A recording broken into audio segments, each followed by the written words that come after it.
And hello, everybody, and welcome to the Sportcat Show, formerly known as the Paranormal Guys. We're glad you're here. We want to thank everybody at Dare Talk Radio for tuning in and allowing us to tickle your ears. And, of course, we need to also thank WRFN, Radio Free Nashville, and WZQR in Florida. And those of us in the live audience, jump over here and join the chat. We've already got a couple people in it. Let me see who I got hidden backstage here. Oh, beautiful lady number one. Hey, Jen, how are you? I'm good. Good. So we have a great guest tonight. I'm trying to get all the Naked and Afraid cast members I can. I love this show. So tonight we have Tori Huggins. She was on this season's first episode down in the Florida Everglades. And, well, let's bring her out and she can tell us a little bit about herself. Hey, Tori. Hey. How are you? I am doing fantastic. So I'm excited to be here and be a part of this. Oh, we're glad you're here. So tell us a little bit about yourself and how you ended up getting into Naked and Afraid. Oh, Lordy, where do I even start? So I'm a nuclear pipe welder. I fell into it after college. It was kind of actually on a joke, a total whim, but long story. Fell into it and then absolutely loved it. And I've been doing it for 19 years now.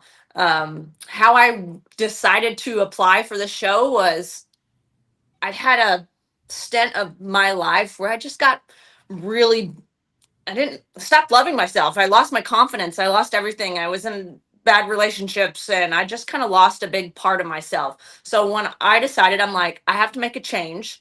And literally on a dime, I was like, I'm going to go hike the Appalachian Trail and by myself. And I did 250 miles of it. And it was the most life-changing experience for me.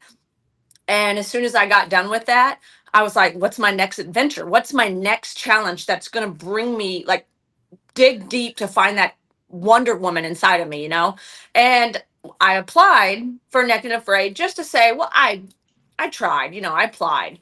And I knew there was no chance in hell that they would ever actually pick me. And lo and behold, they did.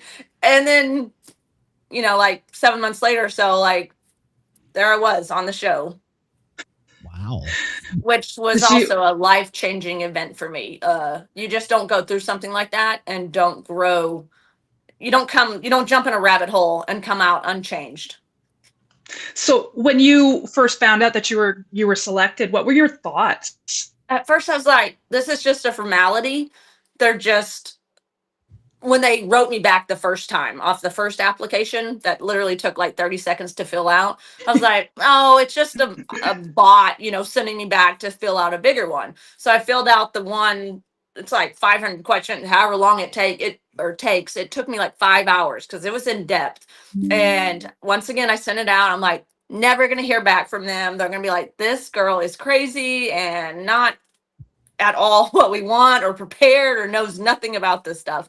And then they called me again a couple months later. And finally, once we got so far in the process, I'm like, I'm going, even though they haven't said you're on it, just with each step of the process, because it's a lot of stuff and a lot of interviews, psych tests. You got to meet with a psychologist. It's blood work. It's interview after interview after interview. And then anyway, so when I really knew I was going, it was like, it was surreal. That's the only way I know how to describe it. I'm like, did this really happen? Did I what? Oh my gosh. And so even before I was going on the show, like I'm flying out and I'm talking to my brother, my best friend, Sydney, like my close people. And I'm like, what did I just do? What have this is insane. I'm crazy. So where do you go from here now that you've done this? So you said you started with like hiking the Appalachia, and then now you went on the Naked and Afraid, and like where do you go from here? You know, the world is the playground, right? I'm hoping it opens up more doors to things that I would love to do. But honestly, my next one, I can't, since I've been back, I haven't stopped thinking about being back out on another show of that. So I really want to be on an Excel, and there's been some talk. I'm not gonna say much or anything. I don't know what I'm really allowed to say with my NDA, but I think y'all will see me again eventually. So I'm excited about that. That's awesome. Was that your first time down in the Everglades? It was not. Now, naked and, Sure. that primitive, yes. But I've taken boat tours down there, and I've goofed around. I worked at a job down in Turkey Point, which is just a little bit north of Key Largo. And so while I was down there for a year working, I went and did a bunch of events and stuff, and got to see crocodiles and snakes in the wild. But of course, I was, on this side of the safety zone, not out in it. Well, that's a very it's like a wild kingdom down there. No. Everybody would be afraid of the gators. I'd be more afraid of the pythons. Honestly, Ooh, the snakes were snakes. more of a concern because every time we walked to our water hole, like you'd see 3 snakes just running off. So every step you took, and especially from 21 days, the grass got so tall that we would have to wade through. And yeah, I wasn't really scared of a gator being popping up out of nowhere, but the snakes, they were just crawling. Every time you took a step, you're like, is there a snake? Is there a snake? Snake? So like feeling with your toes through the grass, like wading through waist high water, may as well, right? Off of the Parent Trap, where they trick the stepmom into clanking the wood, for cougars stuff. I swear that's what I would do. I'd be like, hey, while I was stepping. And they just back up in the water. There was times I was in the water, and next thing I know, I'm trying to wash my hair. It's a very shallow mud pit that we had, and I'd be trying to lay down. The guys would be there because I'm like, I need protection. And next thing I know, water snake would just right by you. I'm like, Yeah. I was not. Do you imagine they're just cruising along, and then this person starts screaming at them like, what did I do? Yeah, I feel bad for them because I was probably scared a lot of them. Yeah, snakes and I aren't friends. Now, you had no idea who was going to be on the show with you beforehand. I had no clue. And when I met Cole, before I went down to do the show, I had just finished his season or his episode. And so his face was more familiar in my mind. And so when I met him, I'm like, I know you, but it took me a minute to place it. And after about 20 minutes, I was like, I know him. And so I was super excited that he'd done this once. And I had no clue I was about to get somebody else. And the camera captured it on screen. That was my full shocked face. Because at first I was like, why is another one of the camera crew people, why are they naked? When he walked up, and I was like, see a naked man. Why is the crew naked? And then I realized that's Matt Wright. Yeah, that would be a bit of a shock just suddenly. Maybe just to make you feel at peace. Oh yeah. So did they literally just drop you off and tell you, okay, walk that way? Pretty much. So they said, hey, this is your boundaries to start, and in there's where you need to go. And so I walked so far to meet Cole, and then we got our maps and our gear, and it was like, all right, look at the map. We got so many miles to go to get to our area where we thought was going to be a better shelter close to a pond, stuff like that.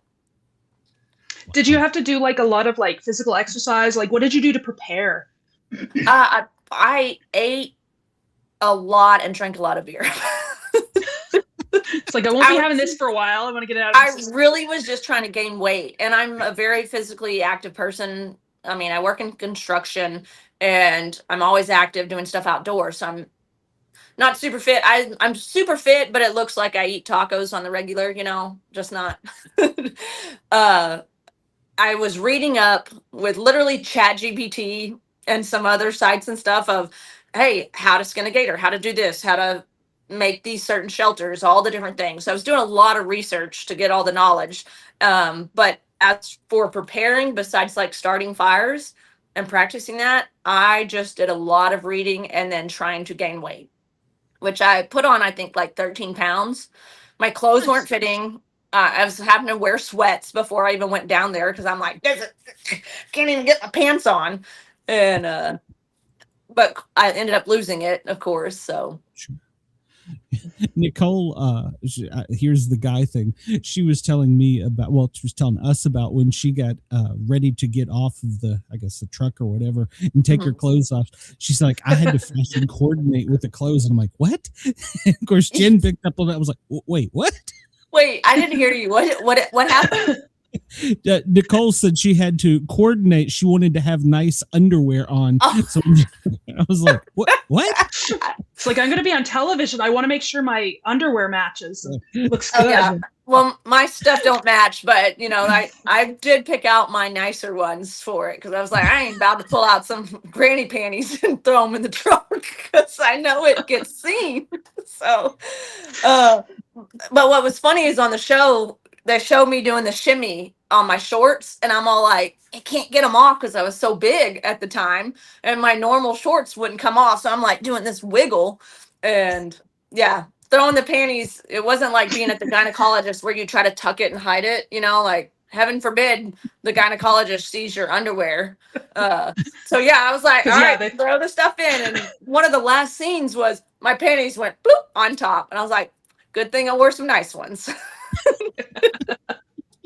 So what you're saying is this experience is a really good weight loss routine.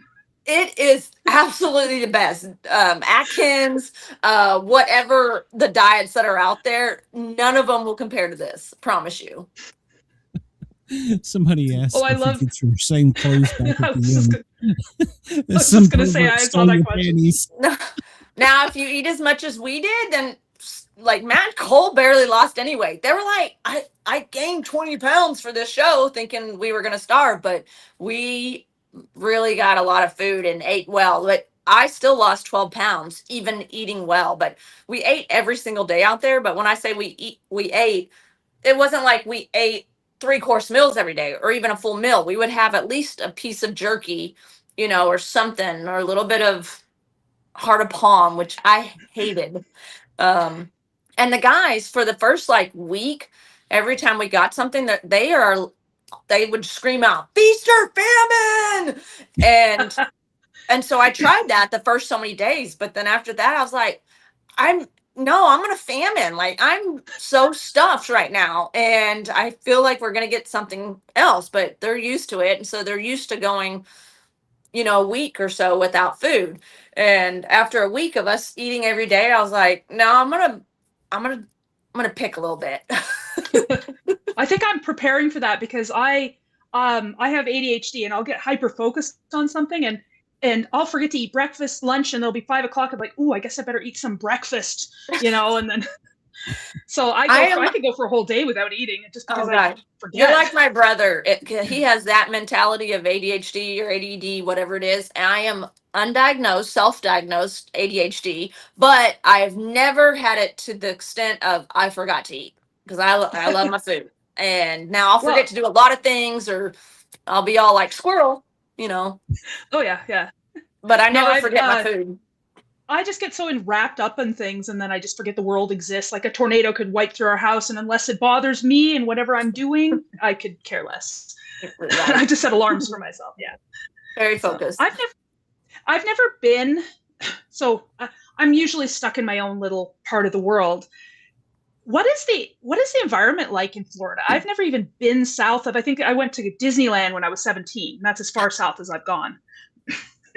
It was hot, very lots of mosquitoes, and honestly the mosquitoes were the least of our worries. The flies were just incessant. We got to the point where we got comfortable just sitting talking like this, and at any point we would have 100 flies on each one of us. And so unless they landed in your eye, you wouldn't even swat them anymore. But the micro, they're called electric micro ants, which are invasive Ooh. from South America, and with cargo ships they've slowly been making their way up into Florida, and I think just maybe a little bit of South Texas or something like that. But these mother effers are just, I mean, they're on everything. Everything that you can't burn them out, you can't waterboard them, you can't do nothing to them. Like, Sorry, they were in the trees, they were on you everything. little thing. Yeah, Sorry. yeah. So unless you're gonna mash them up one at a time, but they send out a signal or something, like if you just happen to shift wrong, they would be under us constantly. They wouldn't get you, but if you shifted wrong and maybe touched one pheromone or something, they'd just start trying to light you up, and it would last for 30 minutes to 45 minutes of this, and this impulse of stinging. There was many nights I laughed. Cole got ate up way worse than all of us, and I could not. It would be 3 a.m. in the morning, and I would be dying laughing because he's going off. He's like, these motherfucking ants and fuck this bullshit, you know. And I am cackling because he's losing his shit. And then of course, then I would get let up, and then I'd be like doing the same thing, like, oh. I think I did and we a all bee got dance it in our hoo-haws at one point or another. Of course, they're everywhere, right? Yes. Yeah, I think I did the most I've ever done with that is I was waiting for the bus, and then I was way across the parking lot standing in front of the mall because it's cold. So you don't want to stand out there in the middle of nowhere. So you wait, you see the bus coming and stuff. But right at this point, it wasn't cold. It was summer, and I just got used to doing that. But I had a bee flying around me, and I'm still going like this. And I'm thinking, I wonder what the people far away saw. Because they didn't see the bee. Yeah, they saw me spazzing out. They didn't see the bee, but I did the bee dance, so I can picture that in my head when you're talking about it. Yes, for sure. I have a very crazy story about fire ants. I'm originally from Washington, D.C., and we didn't have fire ants in Washington, D.C. And when I became a paramedic down in the South, they're everywhere, but I didn't know what they were. And we had this lady that wanted to go to the hospital. She was in a car wreck. I got to go to the hospital. There was nothing wrong with it. I mean, there wasn't even a dent on her car. So we did the whole thing, put her on a backboard, tape her down, and I laid her on top of a fire. Was she still getting ate up with the ants when you strapped her to the board? No, she wasn't until I laid her on top of the fire ant thing. And I thought she found Jesus over there. I had no idea what was going on. She didn't want to go to the hospital after that. As soon as I'm sorry, I was cracking. I was trying really hard not to laugh as soon as you said tape her down. I'm like, oh, that sounds like some BDSM stuff going on there. But then you just went way past that. And I'm just, laughing. Yeah. I like y'all. I'm trying to censor myself because I know a lot of people are watching that I know, family wise, that I'm like, I'm gonna be nice, but thoughts went through my head too. Yeah. I know. I don't know if you caught me. I was like, I did, and I was like, keep it together, Tori. I had to explain that to the captain. I was like, I swear to God, I didn't know what a fire ant was until this. You're over there like, she found, hallelujah, she's found the Holy Spirit. Exactly. I thought she's saying. They're all trying to lay hands, and she's like, yep. So, it's just I had a weird. I'm so glad that I think the mosquitoes we have, but our bugs are bigger up here. Where are you at? So I'm in southern Alberta, which is, I guess, north of Idaho. So yeah. But we have things like, well, mostly out in BC, but we have them here too. They got things like June bugs, which are like about that big. We've got spruce beetles, the size of, I don't know, coins. They're really big. Their antennas are twice as long. We've got moths that look like bats from a distance. Well, we have mosquitoes were big. I was going to say not as big as in Florida. Yeah. No, they're probably not. But which I'm from Arkansas and I'm down here working in Texas, but I'm trying to move back to Colorado. But Arkansas, we have not only cockroaches, but we have, it's called a water roach or something like that. They're about 2 inches long. Okay. Look just like a cockroach, but they fly. Yeah, you You know, can't the escape first them. time I ever experienced that was inside my house with a bunch of my girlfriends and stuff. We're hanging out watching a movie, and this water, what are they called? They're water roaches. Everyone knows what they are down in Arkansas or the South. But this thing happened to come in through the chimney, and all of a sudden we all see the shadow, and we're like, "Whoa, what's that?" And the shadow that moves, my cats are trying to get it. And then we're like, "Oh my gosh, it's the biggest cockroach we've ever seen in our entire lives." And we're all up on the couch and stuff. And next thing I know, that thing jumps off the chimneys, off the mantle, and flies at us. And I swear it was mayhem of girls diving over the back of the couches. We're screaming, "It fucking flies!" I grew up I grew up out in the woods. Had acres of trees. I have 4 younger brothers. I am not scared. Like, there's some bugs that I'm scared of if they Yeah. scare me or startle me. I'm not a big fan of spiders. Really don't like snakes, but I'm not really scared of anything. But when I was changing for one of my, because I used to do martial arts, so we had a change room downstairs, and there was a spruce beetle, and it was about, good 2 inches across almost. This is a big sucker. And it was in the girls' change room, and all the girls are screaming and running out, and here I am with my shoes. Hold it! Don't let it go in it. That's right. That's right. Yeah. We're gonna send Jennifer to be on an episode of Naked and Afraid. So. Oh yes. Oh, I guarantee you, you know what? you will get I think over it would any be easier fears. I think it'd be easier than parenting my children right now. Probably. I could not do it.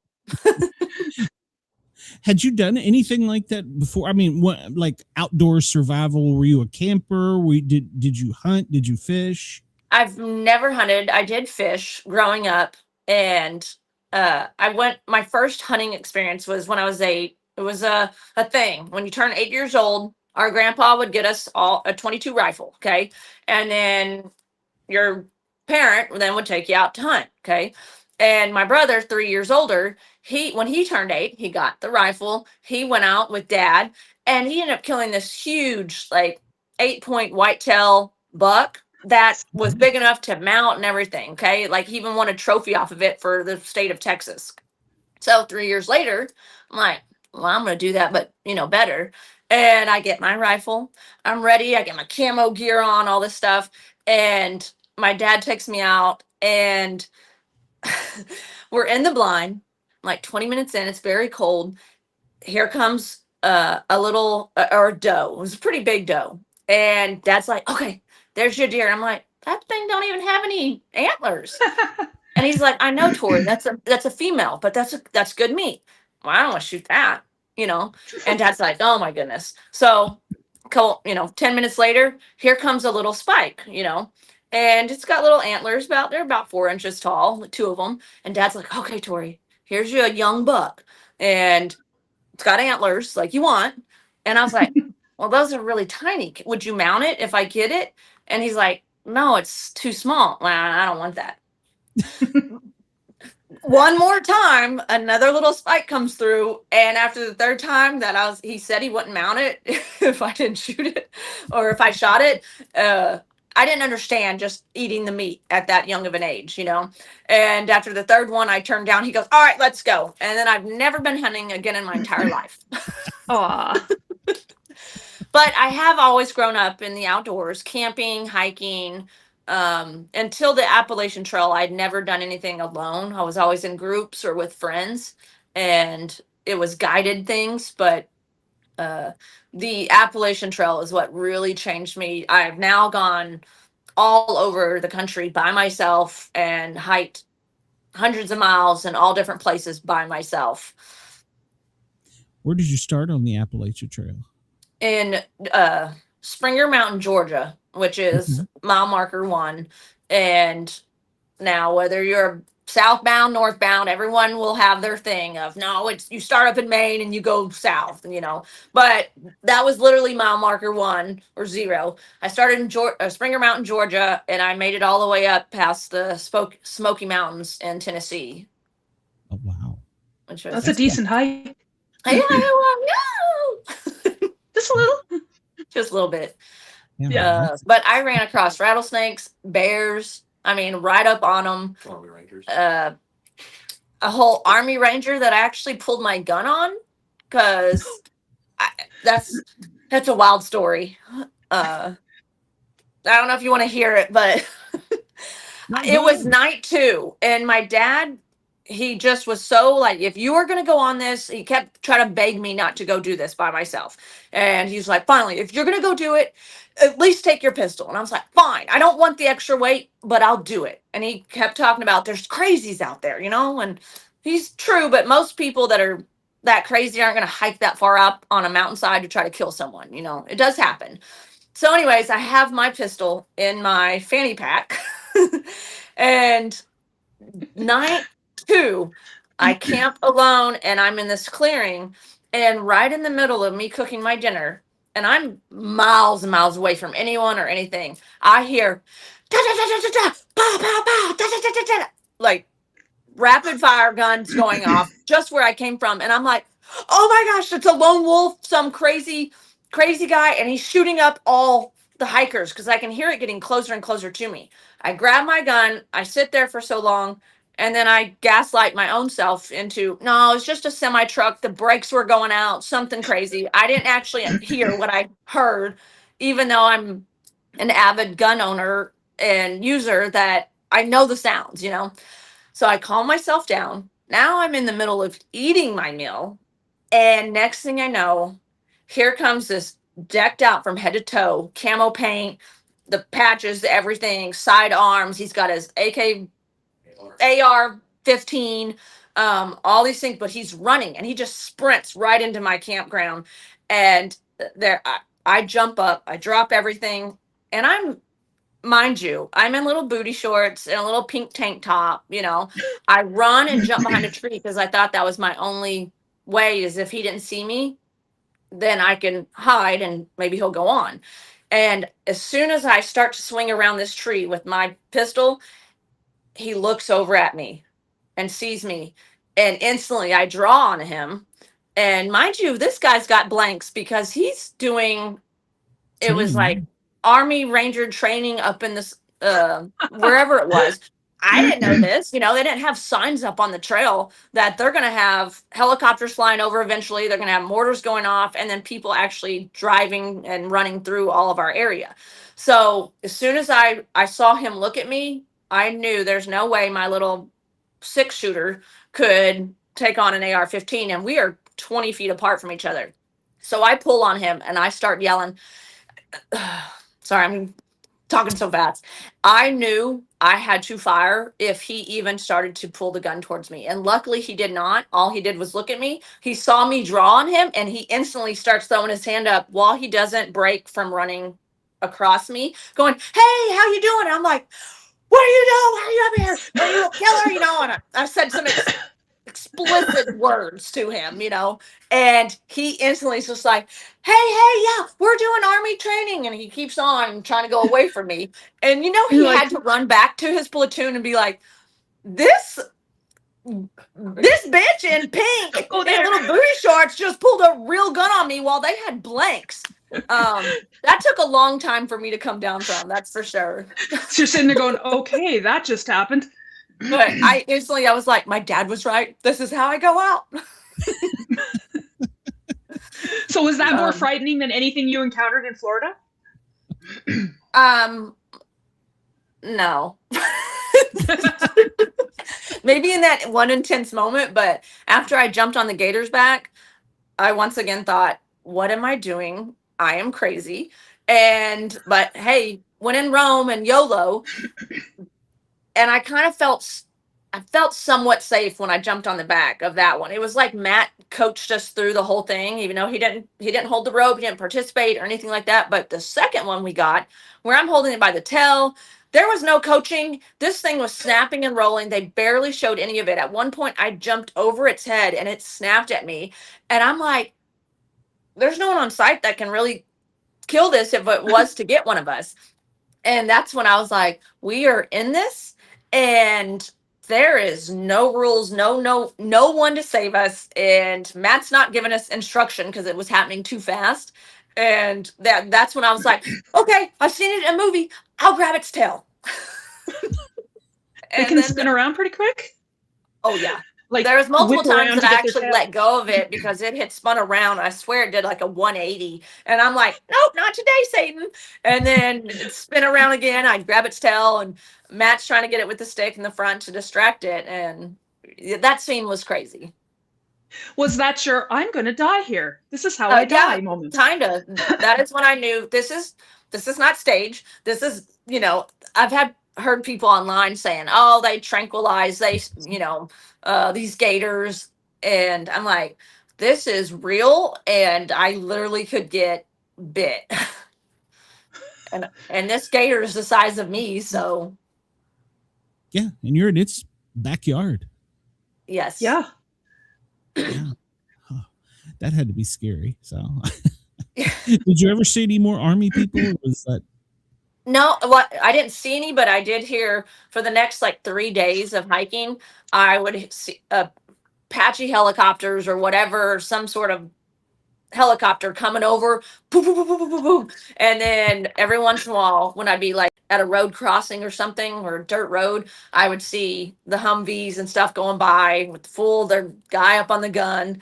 And I would hear mortars going off throughout the night. And I'm just like, I'm just trying to sleep here, you know? Didn't sign up for this. Yeah, I didn't sign up to be in a war zone. I can't get over the fact that he saw you pull a gun on him, and he goes, "Hi, how's it going?" He's running through. I can't get over that fact. It's like, wow, he's the obviously friendliest. His training really kicked in because he knew what he had, and I hope he knows how close he was. And thankfully, I am a very good safe owner. I was taught very well, and I was scared. I was very, very, really actually scared for my life. And I could have been, if I would have pulled on him, and actually shot, because I was not going to let him get the jump type thing. But I held, and the way, if he was to turn towards me, I was going to shoot. I absolutely was terrified. I've never killed anyone. I'm crying over killing a rabbit and gators, But since he didn't, he was very well mannered and trained that he instantly assessed the situation, waved at me, stuff like that, and it de-escalated. But imagine someone else in that situation, they don't ask questions, Surprised you did more than one gator? So. What? I said you did more than one gator? Yeah, Kim said you did more than one gator, yeah. Yes. We got two gators. I was thinking he should have seen you with his night vision way before you saw him. So. It wasn't dead of night. Like I'm eating supper. It was still maybe like 7, and so there was still some daylight. Okay. All right. Yeah. Yeah. If I'd seen that running in the dark, I would have been like, pow, pow, yeah. Yeah, my friend is XFS. SF, is that right? And one of the things they do is they'll drop them in by helicopter in the middle of the Smokies. And they'll be like, all right, find your way out. We'll meet you here. And that's it. And I think that's what was going on. Yeah. Or they were in a tag team capture the flag type moment. How did you know that he had blanks? She didn't. I didn't, but I found out afterwards that it's all blanks out there, because they don't want to hit a stray hiker. So it's true. Okay. At the time, you had no idea. And that is why I reactively made that decision. If that gun even starts to come towards me or turn towards me, and not just his head, because when we locked eyes, I swear, like I saw my my soul went up, and I was done for. If you had captured him, he would have not passed special forces. He wouldn't have lived it down. Imagine me shoot him, injure him, and I've got him hog tie like to the back of my camp, and he's got to call his troopers and be like, "This little tiny 5'4" girl's got me captured. I need help." Yeah, she's in big booty shorts. So You he can't didn't have to miss do it. push-ups or something. Oh, yeah. He was My brother just chimed in and he goes, if that would have happened, he would have probably hoped that I just went ahead and, ixnayed him so he didn't have to face the embarrassment of getting captured by me. Exactly.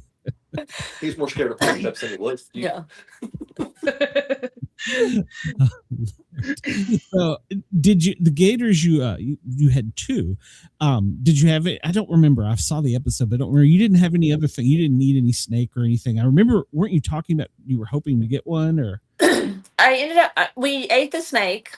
Okay. And now there was more stuff that wasn't showed on the show. But I got a rabbit and a snake, and then there was multiple snakes that I actually caught just to practice catching them and not constantly throwing it every time I thought it was going to bite me, So by the end of the 21 days, I was very well versed with handling them, how to maneuver them, and Matt got me to just grabbing them out of the grass or the ground by the head. And now my first two attempts, I got bit. And one of them left their teeth. Some of their teeth broke off in my knuckle. And that was the first one. And we knew it. We assessed the snake. We're like, this is a water snake. If it does bite me, I'm not going to die. I'm not going to anything. So I was very confident. Even if it does, no big deal. I get it. It bites me, and then full panic sets in. I'm like, "Are we sure? Are we sure? Are we sure it was a water snake? Are we sure? Are we sure?" Over and over. Well, if it had been, I guess there's somebody close that would have been. There are two medics will stay at night while the whole crew or the camera production and all that stuff. They'll go home in between 4 and 6 each evening. Sometimes they stay later. Sometimes they go earlier. But every evening, they'd leave us. And then about maybe a half mile away, there'd be 2 medics that would stay on site. And just in case of some emergency. But they, it is like Band-Aid or sew you up type stuff. But if you get bit by an alligator, they're going to be like, I don't know what to do. Band-Aid enough. Yeah. Yeah, there's not enough super glue for that. Yeah, no. That's out of my realm. They'll teach us in medic school. Yeah, right. I'm like, what if my biggest fear is that I'm gonna have to get trached out in the, all the shows growing up, MacGyver, all these medical shows that someone always has to trach someone out in the wild. And I'm like, we don't got a pin. We don't got no, like, what do we got that's gonna be able to be a makeshift trach? Empty reed. Yeah, empty reed. We'll hollow out the snake, we'll harden it, then we'll shove it in her neck. So you put just a little bit of thought into that. Actually, that was just now. Like, that's how my brain works. It spitballs of some of the weirdest stuff. Oh, that's great. You mentioned earlier that this experience changes you. How would you say that it changed you? Now you're gonna get me off on a serious note, but I'll keep it not too deep and stuff, but to go out there, the way it changed me, I'm sure everyone has a different experience, but I went out there knowing I will not quit. They will have to med tap me. I will not give up. I'll do it by myself. And that was my planning and putting in my mind that my person is going to tap a couple days in and I'm going to have to do it by myself. So I already got my mind right for that.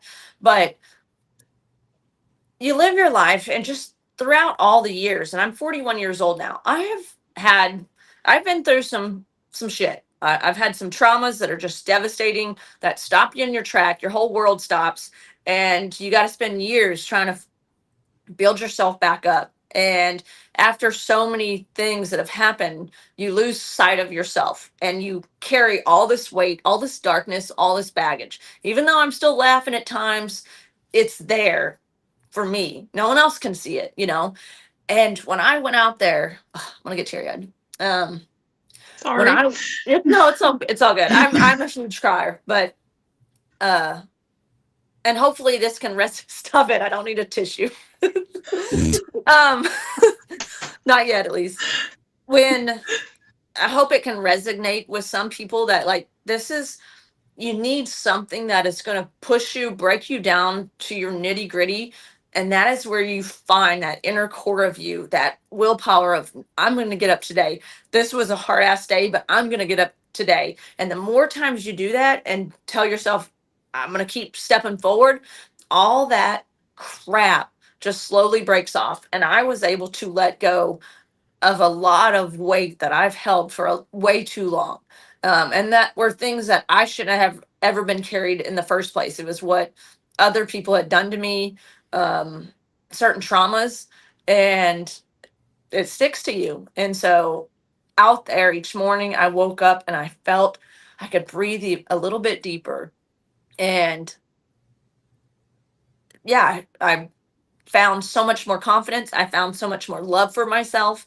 And I found another woman that I had not experienced in probably ever, or a long time.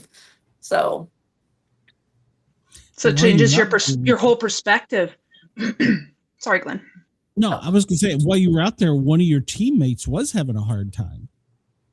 He did, and which we all did at times, have our curse words and mental breakdown.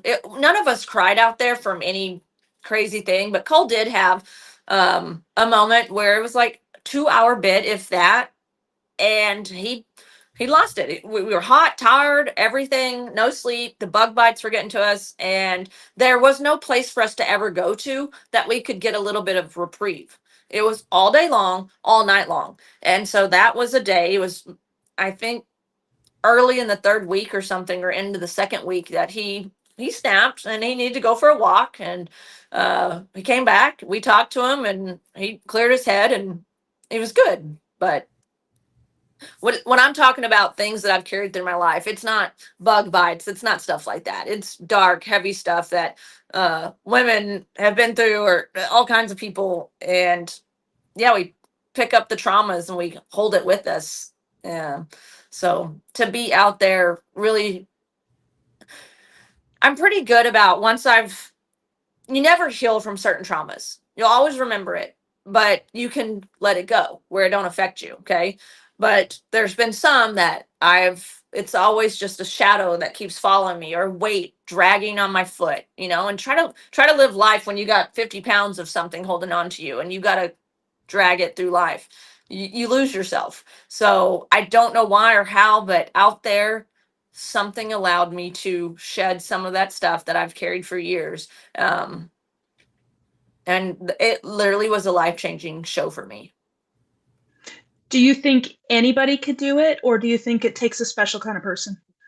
I'm sure there's some people that just cannot do it, but I absolutely think if anybody really set their mind to it, it's mostly mental. I very much believe in the power of determination and willpower. And yeah, now they might not do it as successfully as another person, or have as much fun, or be able to laugh through it. But I guarantee you, there's not a woman or man out there that I don't think could grit down and suffer through it. You obviously sound like you do it again. I cannot wait to do another one, and I hope to be on an XL in the coming year or two. Yeah, those are even longer, right? A month, isn't it? They're 40 days. 40 days. Okay. Oh. Yep. So double. But after this one, I went with Cole, because I actually where I'm working in Texas, I'm only a couple hours away from him. And so me and my brothers actually gone down to stay with him and his wife, meet his kids. And we hung out for a weekend, went out on a lake, but he got me a bow. He took me to his bowman and shot some, and bought me a bow, got my arrows, got the whole thing decked out. That's my size, not Cole's size. And I'm hoping that if I get picked to go on an XL, I can take my bow, because Cole's was I swear it was like 6 foot tall. And I couldn't even carry it on my shoulder. It would just be dragging the ground. So I got me a little bit shorter. Sideways on your neck. Right. Yeah. Every time I go to pull it back, right? Every time I go to pull it back and I'm in like some brush and stuff, I try to turn and I'm like, oh God, oh shit, It's like me trying to manage a pair of skis. You'd never Once done you any fall bow- over, if they're still stuck on you, yeah, it looks bad trying to get up. You'd never done anything with a bow before, right? I had a longbow when I was a kid, and I think the last time I ever actually shot one was 10 years old. But I'm shooting one into a hay bale. These are like, they were bow and arrows from Woodman of the World.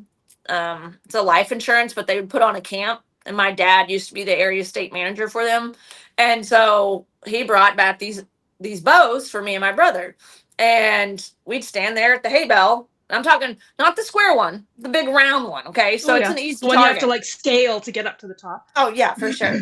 And we're shooting, and of course we never had a target on it. I was just happy if I hit the hay bale. So no, it'd been a long time since I'd ever shot a bow, and one that has, weight to pull back to it. You look like a pro. Oh, thank you. So it's these guns. Now, Did you have any had to see skills? the- Oh, go ahead. I was gonna say, did you see the edit before they aired it, or was it when we saw Oh, no. it? That was absolutely live. My reaction. So many of us cried. I was crying all again, seeing some of the stuff, and even watching me cry and tear up from the gator and the rabbit. Like, I still, if I talk about it, sometimes I can get emotional, like I was back then, because it still sticks with me. But no, it was absolute live reaction, and I have no clue what they're going to put on there. And for like 8 months, I've been trying to replay, what did I say out there, and what will they actually air? Because sometimes at night we had some talks and they were crazy. I mean, we'd be dying laughing, but I'm like, if they air some of this, oh my gosh, I'm so embarrassed. Like your diary. But I thought they did a good job. I mean, there was 21 days. We had 500 hours of film, and we got Wow. 2 hours, and 40 minutes of it was commercial. So imagine taking 21 days and condensing it down into an hour and 20 minutes. Like, they just cannot show all the stuff. Sure. Were there some scenes that you're like, why didn't they put that in? That was great. Oh, yes.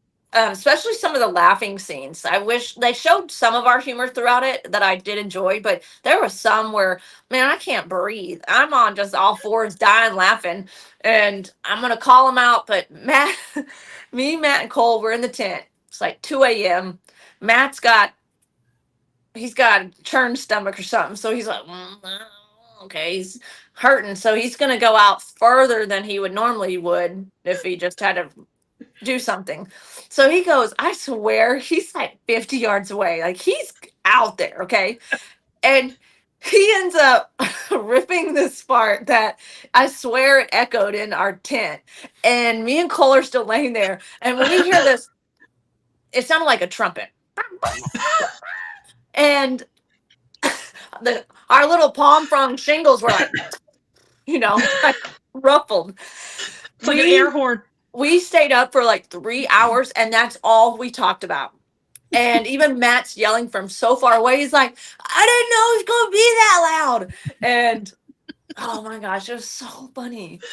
It was so loud. We laughed so much that the medics that are half a mile away, they would come in and be like, I can hear you laughing, Tori. And they're like, how can y'all be having this much fun while y'all are so miserable?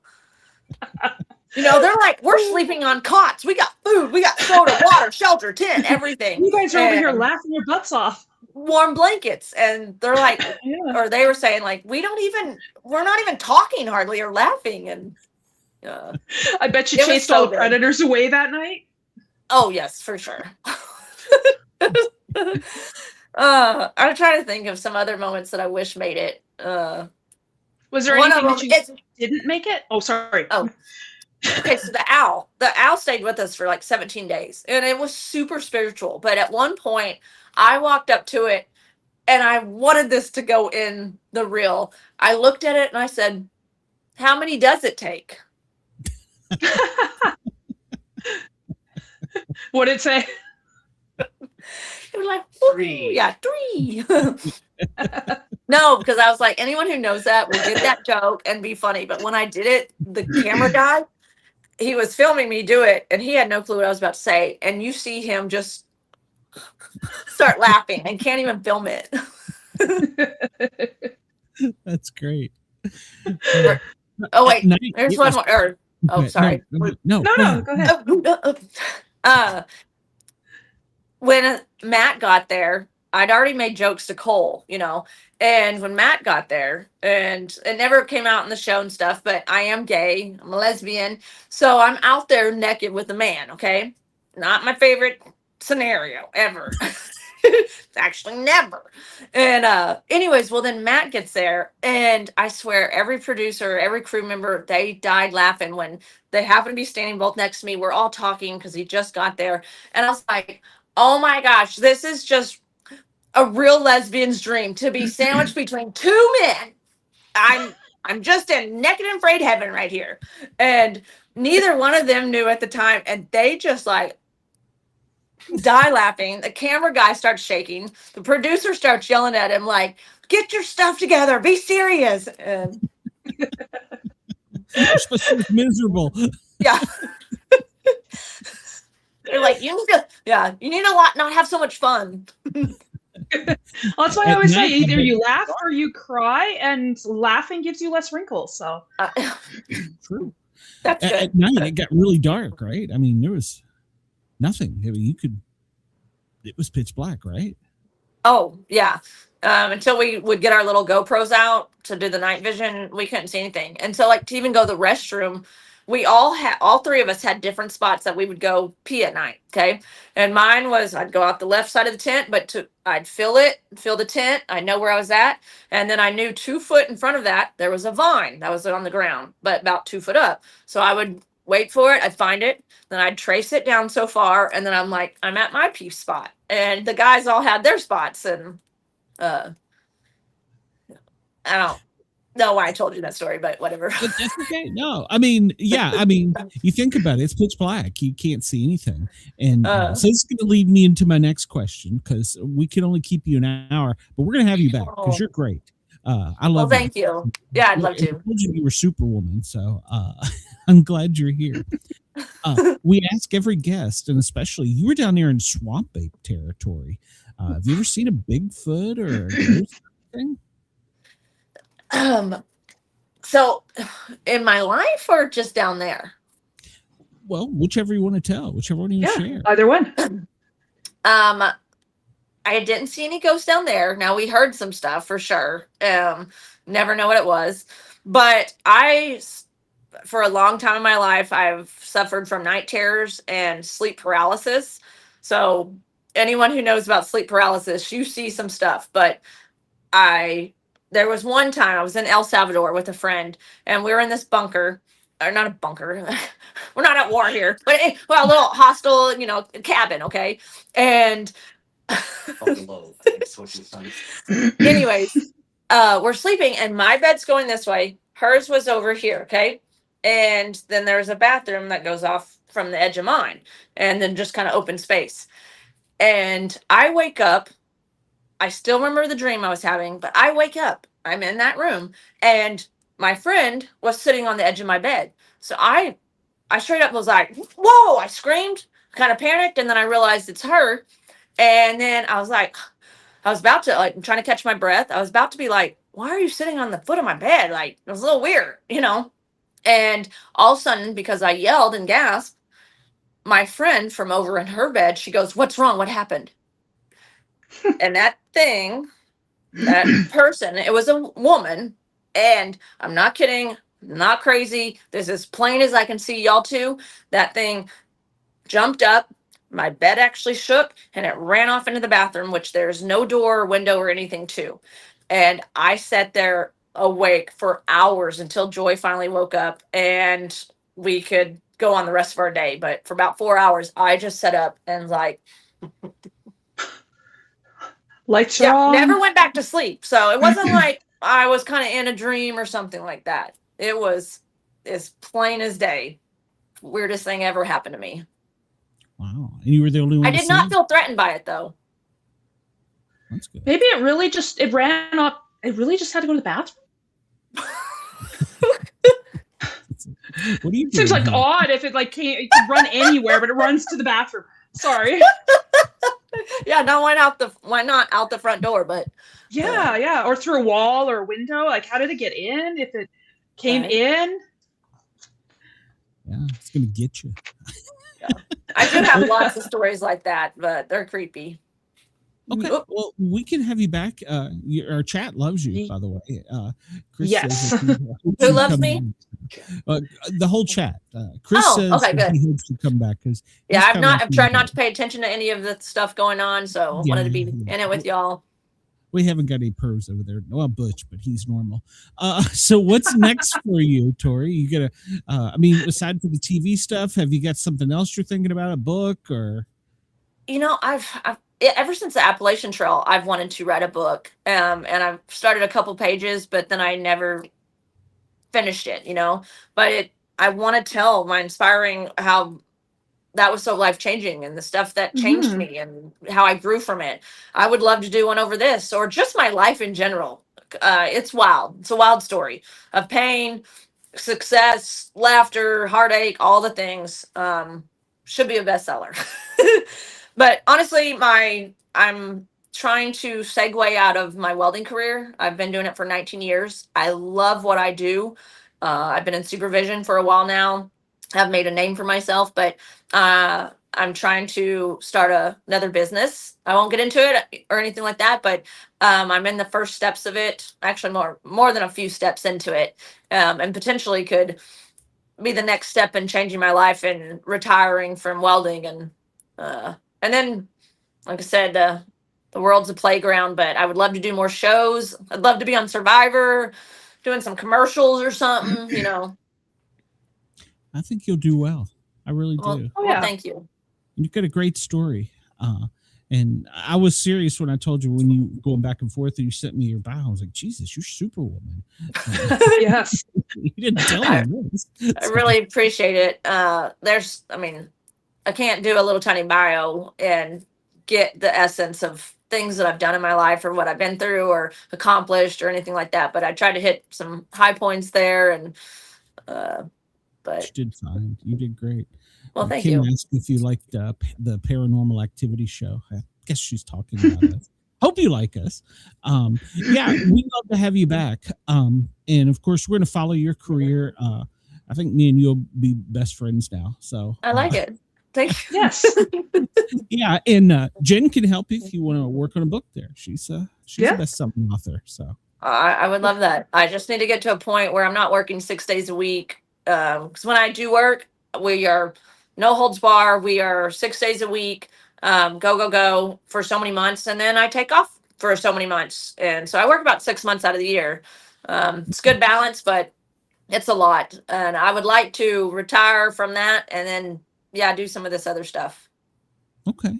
And if Yeah. any of the fans want to get in touch with you or reach out either through from listening on the radio show or just watching this, how can they get in touch with you?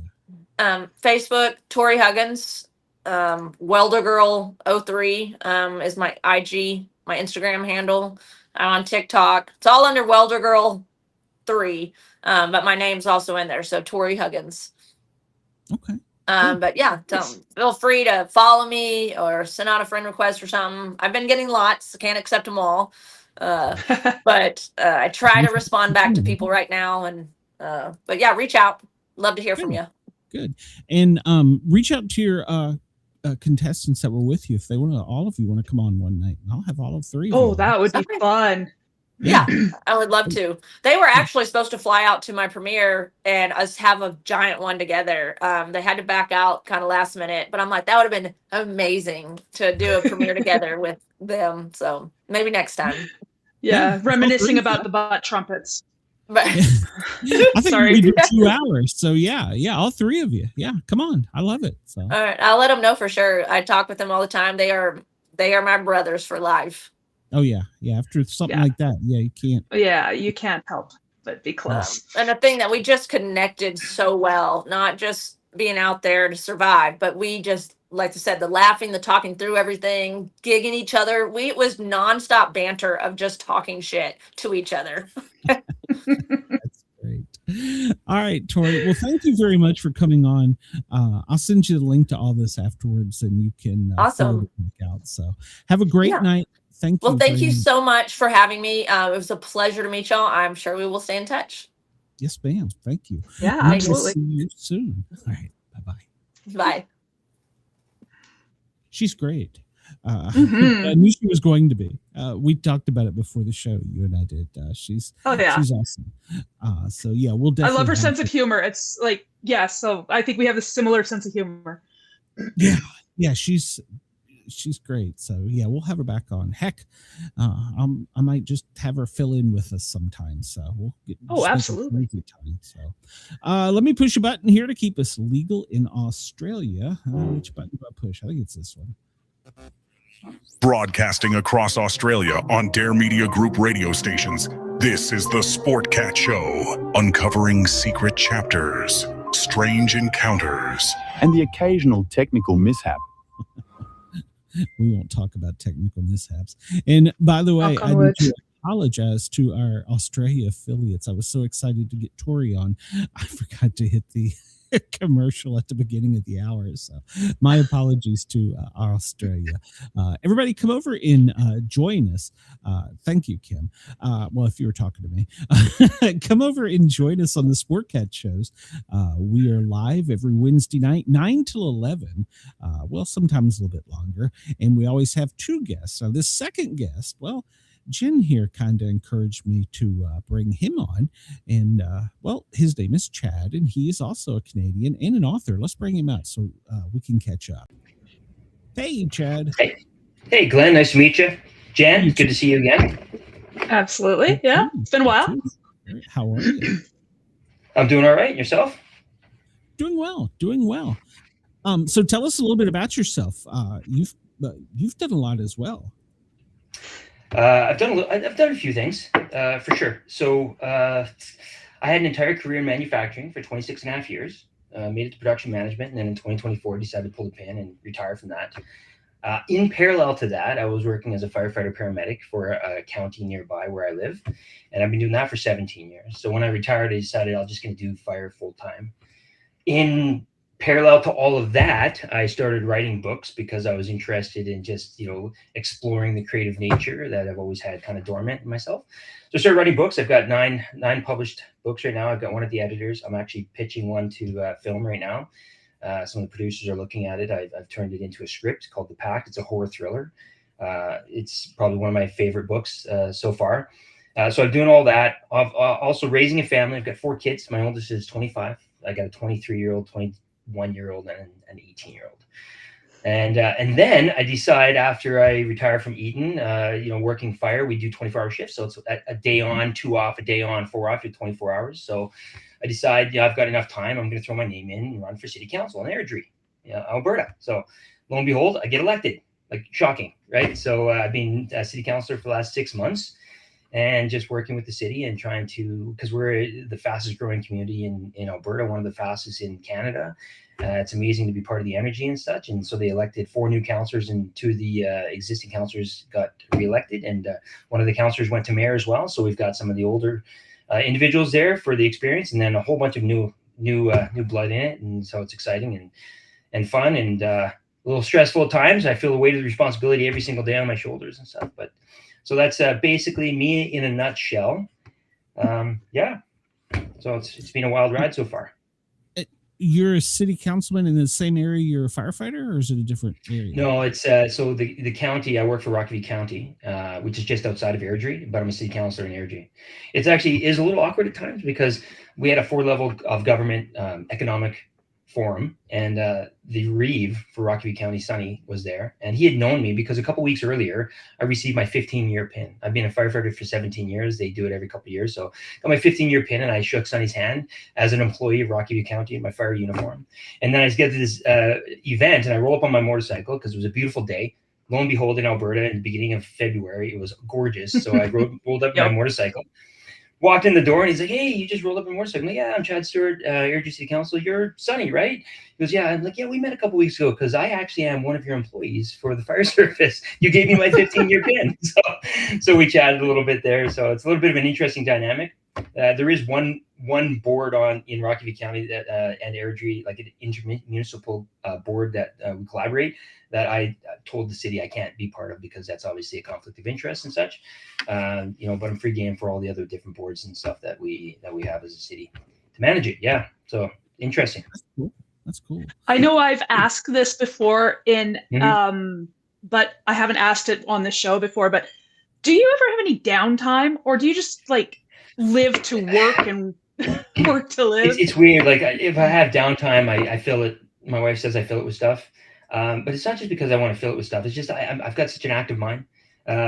Like you, Jen, I've got ADHD. I managed to harness it over the years, though, without medication. So I managed to use all the energy for it and focus on certain things that I want to get done. But I can't stay still for too long. And my whole goal in the fire service was, oh, wow, I get this 7-8 day shift a month and I got all this free time. I can write more books. I can explore my creative nature. And then I wanted to run for council like 8 years earlier. And Peter Brown, the mayor at the time, encouraged me to do so. But I was running flat out. I couldn't. And so when I had all this time, I'm like, you know what? I could actually run for council and work my full-time job here in the fire service and actually still have time to do some of the other stuff, right? Because council positions is part-time. They say it's part-time, but there's a lot that we do. There's a lot of events. Like a lot outside. When we got elected, the new mayor, Heather Spearman, she's fantastic. She said, "You guys are going to have the hottest social calendar ever." And she was not kidding. We get invited to everything. It's awesome because I get to go and meet these amazing people in Airdrie that are doing fantastic things, that are just exemplifying what we think Airdrie ought to be and stuff. And they're just working kind of a lot of them behind the scenes, some of them in front of the scenes, to make our city a great place. And it's awesome to be able to actually go meet these people in person and encourage them and help them in any way possible. So, and one of my platforms actually for running my third one, like I had, smart infrastructure for the future of Airdrie growth, economic development. My third one was arts and culture, because the city is more than just pipes and roads and buildings. It's about its people, its culture, who we are, right? And with my writing background and everything else that I enjoy, it fit well. And so I'm able to help manage that and help that in any way I can as an elected official. So yeah, it's fun. I love it. I love how you're thinking like, okay, between writing books, working, family, I don't know, I'm going to fill out my time with some more stuff. Why not, right? You only live once and you have to capitalize on every single day. I've learned a long time ago that doing little things every single day gets you a huge push. I told you this before, Jen, right? Like with writing, Oh, yeah. like a lot of people think, how do you write books? How do you get 9 novels published? Little at a I started time. writing since 2016. Yeah, exactly. So if you write 1,000 words a day, which takes an average author, once you're competent, about an hour. So you spend an hour a day writing, you can get a 90,000 word novel done in 3 months, 90 days, 1,000 words a day. So you could technically, if you follow that strictly, without life getting in the way, of course, you could write 3 or 4 books a year if you want to, right? And you know that. Oh, yeah. You've experienced it. Look how many novels you've got written, right? And so that's something I Not always as many as share you with yet. creatives. Well, you're catching up. I see your Instagram stuff all the time. I'm like, oh, I got to get my ass in gear here because Jen is like, she's going to surpass me here pretty soon. And it's cool. It's motivating, right? So yeah, just a little self-discipline can get a lot of things accomplished. So, point of note, Chad was the one who arranged for a book signing, and he brought me along as a co-author to my very first book signing and got me out of my shell. Yeah, so Jen is an introvert. You may know this, Glenn, and I'm not. And so I like, here, Jen, here, let me take your hand. We'll do this book signing. And I created a monster. This girl does, I don't know, dozens of them a year now. She's flying all over the place, driving all over the place and doing book signings. She makes me look like a peon, honestly. So I created a monster and I love it. I'm glad I created this monster. She's amazing. Yeah. So I've read your books. I've read all of your books. You still need to sign some for me. Where did you? Yes, so the last book that I had read was The Pack, and this is the one that you're hoping to become film, that you've written the script for. Which, by the way, I saw your picture about the script.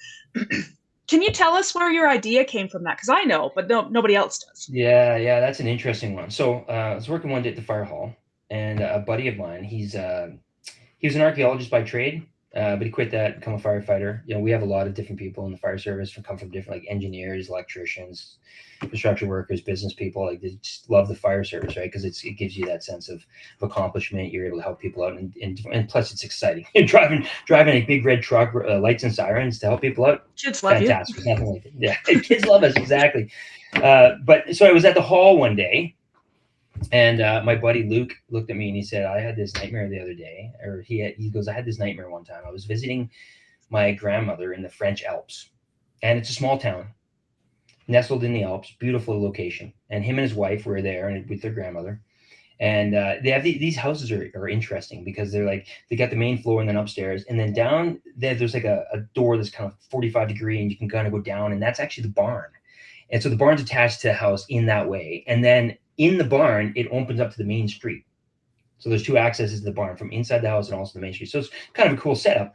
He said it was funny because you could hear when you're taking a shower up on the second floor, the chickens clucking and everything else, and the sheep bleating and all that stuff. So he said it was kind of a cool setup. But they were sitting there, and it was bedtime, and his grandmother goes over the door, and she's like bolting like 5 or 6 doors, like locked shut, right? And he's like, "What are you doing, Grandma? It's a small town. No one locks your door. You don't lock your car or whatever." And she was like, She wasn't telling him what she was doing, why she was doing it. So that night he went to bed and he had a nightmare, and he told me what it was. And I said, there's a seed of an idea in there. I like the idea. We could expand that. I said, why don't you write that into a novel? That's a great idea, Luke. And he looked at me and said, no, I'm a scholastic writer, archaeologist. Why don't you run with it? I'm like, you sure? Sure. So I took the seed of his idea. I made the main characters. I expanded the town. I added the villains. I added everything that was going on in the town, the whole scenario, why an investigator needed to go to town, and what the mystery was they were unraveling. And the whole thing just kind of expanded from there. And I wrote this book called The Pact, and it's done very well. And now Omnibus Works contacted me about 6 months ago and said, we think your work would be great for film. Do you want to enter our film track campaign? And Ed McDonald's the CEO there. And I'm like, I would absolutely love to, because I always envisioned my books on the screen. But with Luke, because he gave me that idea, I didn't feel right just taking the idea like that. And even though he said I could, so we entered a contract, giving 10% of the royalties, right? So if this thing becomes a movie, he's going to be a very happy guy.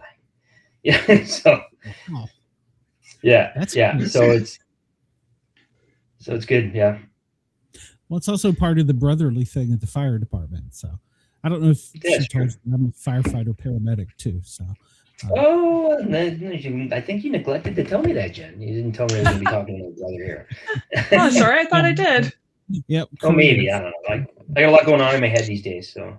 Well, it sounds like it. And before we're done, I'm going to give you another idea. So yeah, we do have a lot of free time, but at the same time, one of the problems I found was, especially as a paramedic in inner city, I'm running 20 some calls a shift. I am so drained. I hardly had any energy afterwards. So I don't know how you did it. Yeah. So my story is a little different, because I became what we used to call an EMT, but now we call them primary care paramedic, right? So there's advanced care and primary care. So it's primary care EMT. So I became an EMT, and then my kids were young at the time, and I applied for a job in Calgary, for Calgary EMS, and they were going to hire me. But I got cold feet because the 4 on, 4 off days and nights didn't sit well with me. My kids were young at the time.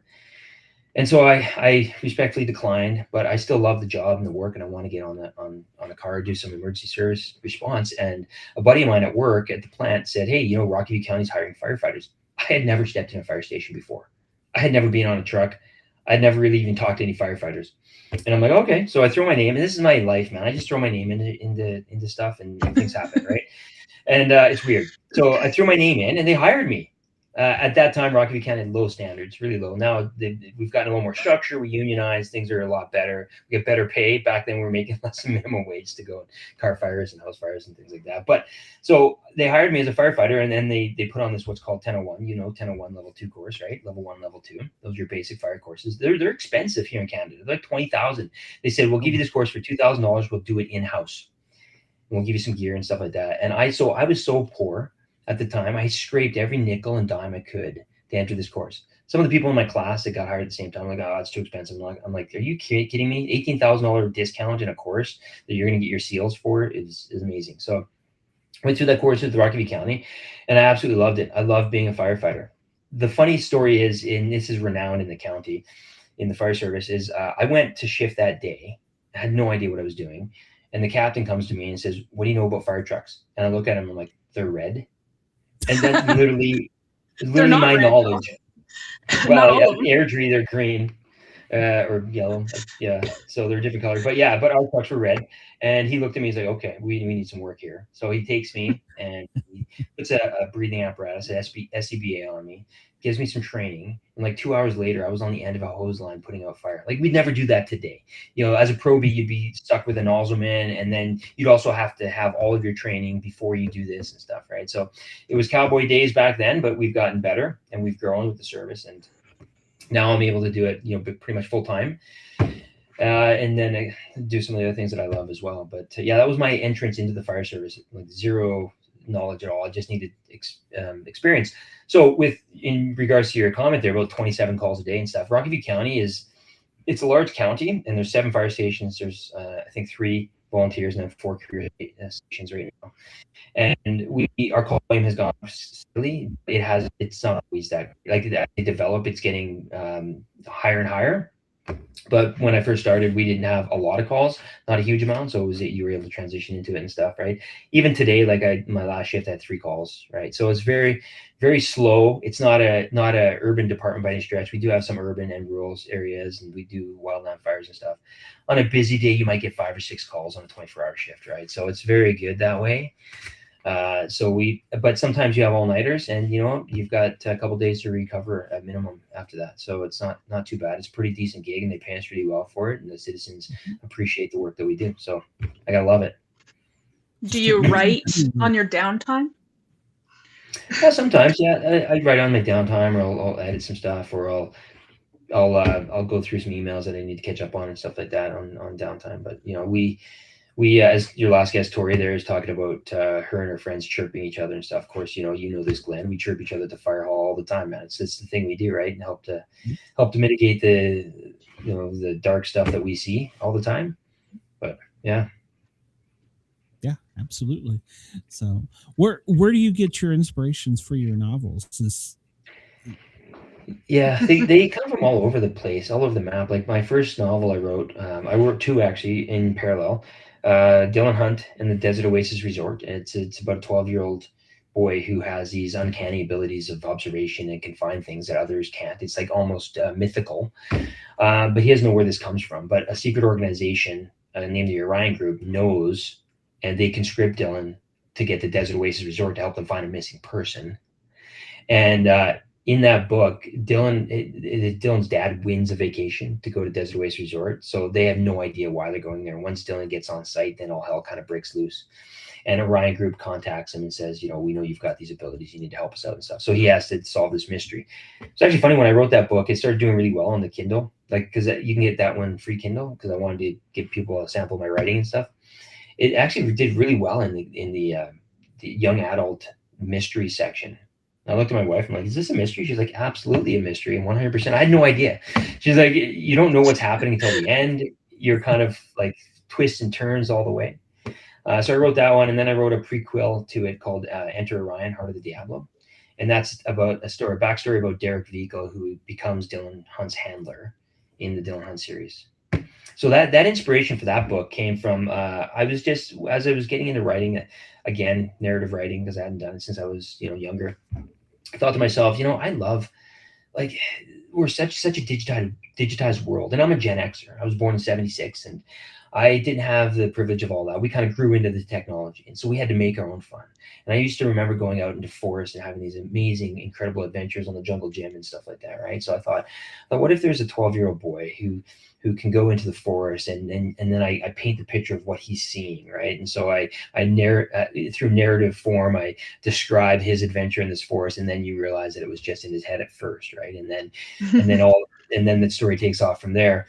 But that's the inspiration from that one came from my childhood, because I'm like, what about a boy living in that now time who has some technology but doesn't really ascribe to it as much as some of the younger kids. He actually uses his imagination, but his imagination's buried.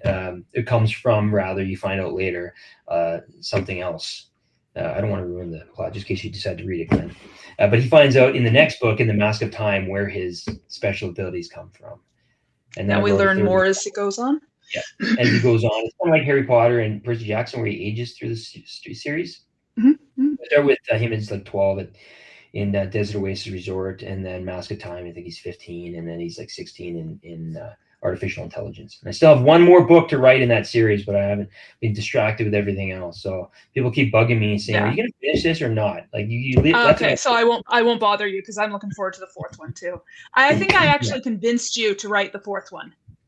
There needs to be one more because you left questions unanswered. But you said you're writing this. Yeah, exactly. But you said you're writing it at the same time as The Pact? No, so it was in parallel. So Dylan Hunt and Enter Ryan were basically written at the same time. Like the Desert Oasis and the prequel were pretty much written close to the same time, just because I was part of a marketing program as an independent author, saying that, you know, you write your first book, you make it free, and then you can get people on a mailing list. If they subscribe to your mailing list, you can send them your other book, Enter Ryan, and stuff like that, right? So it kind of worked in parallel together at first to build a mailing list and to build some credibility and stuff. So I published those two pretty quickly. And then I went with The Mask of Time, and then I went with The Pact, and then Artificial Intelligence, I think, is how it worked. Yeah, I'll have to go back and check the history, man. There's so much going on, I can't remember anymore. But you were writing them pretty much around the same time. Yeah, so was it hard to shift from one to the other? So I tend to finish a project. I like to finish a project before I start another project. Sometimes it doesn't always happen. Like I'm in the middle of I was writing a fantasy novel, and I'm in the middle of it, like right in the middle of it, like 22 chapters into this 40 chapter book. But then I got distracted because then I wrote another book called Dreamland. Dreamland's coming out, and I've been pushing some stuff on Instagram, and I'm actually going to query this one to traditional publishers. And Ed McDonald from Omnibus Works thinks there's huge potential for a book and also for film. Now, this book is probably better than any of the other books I've ever written. Of course, I say that about all the next book, right? Because you tend to get better at your craft. But Dreamland is interesting. So Dreamland is a post-apocalyptic romance book. So for whatever reason, the gates of hell opened up and decimated mankind within a month. And we're talking about every undead creature you can think of. I play Dungeons and Dragons and Pathfinder and Rifts and all those awesome role-playing games, right? And so I used a lot of that material for the creatures in this book. But there's intelligent undead, and then there's mindless. The intelligent undead are the vampires, and they've set up territories to harvest mankind, and they can control the lesser undead. But then there's rogue lesser undead that's kind of wandering around the wilderness. And then there's individuals who just want to survive, so they're like the marauders, right? So you got to kind of stay away from them. In the midst of all of this crappy world where the vampires are trying to set up these kingdoms and stuff and suppress mankind and use them as food banks, basically, there's a man named David. And David is a tough character, but he's got compassion for mankind. He believes and hopes for a better day. And so David goes around and he tries to free these territories and encourage people to stand up after he kills the vampires in the territories and that sort of thing. And so he's kind of on a mission in that way. But then there's a second character named Dawn. And Dawn is a woman who's full of rage. She is a ball of rage and chaos because of the trauma that she experienced since she was like 7, 8 years old, before the end of everything happened. And then it transitioned into this post-apocalyptic scenario from her lifespan as she got older. And so now she uses the vampires and the undead as a means of therapeutic redemption almost for herself. She goes and kills every undead creature she can because it just satiates the rage that's inside of her, of all the men who abused her in her childhood and her adulthood. And then she meets David on this dark road, and David is like no man she's ever met before, and almost like the universe brings them together in a cosmic collision, and they team up together and they instantly fall in love. And it's their story of transitioning through this world with one another now. And it's called Dreamland because when David and Dawn are together, they enter Dreamland, they close the door. That shitty world is out there, and inside Dreamland's just the two of them, and no one can touch it. And that's what gives them solace in therapy, in dealing with all the trauma that they see in the world around them. So, Did you notice that you've got a lot of D-named characters? There's Dawn, David, Dylan, Derek. Was that intentional? Yeah. No, it just happens. Actually, interesting you mentioned about the character names, because you know this. I think I've told you this before. I'm on the hunt for great names all the time. Some of them I create myself, but sometimes I meet somebody and I'm like, that's an amazing name. You're in my book. So Telus guy comes to my door to sell me some Telus stuff, and his name is Bosco. Like, what's your name? Let's write it down. Yeah. Well, yeah. I'm like, hey, my name's Chad. My name's Bosco. I'm like, that's an amazing name. He ended up being in Enter Orion, Heart of the Diablo, as one of the operatives, Bosco. And then I was at the Scotia Bank, and I saw this girl's name tag, and it was Jamaica. I'm like, that is such an unusual name. You're going in my book. Then I was at a book signing at Indigo Books near where we're at here. And this 13-year-old girl wanted to buy all my book. She's into the YA action stuff. She loved the story. And she had a 5-year-old sister. And I'm like, oh, what's your name? She's like, my name's Hazley. I'm like, that is a beautiful name. You're going to be a character in one of my books. And so Hazley Silverstone is the main character in The Pact. So that's cool.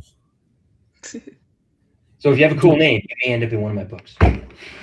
See, I can't do that because a lot of my characters, not my human ones, but my mythological and fairy tale characters, I go to this website called fantasynamegenerator.com, and I'm like, I need an elven name, and I go click elven, and it gives me a bunch of names, and of elves and stuff. So I can't really do that, but hey, Glenn, every now and then. You play D&D, right?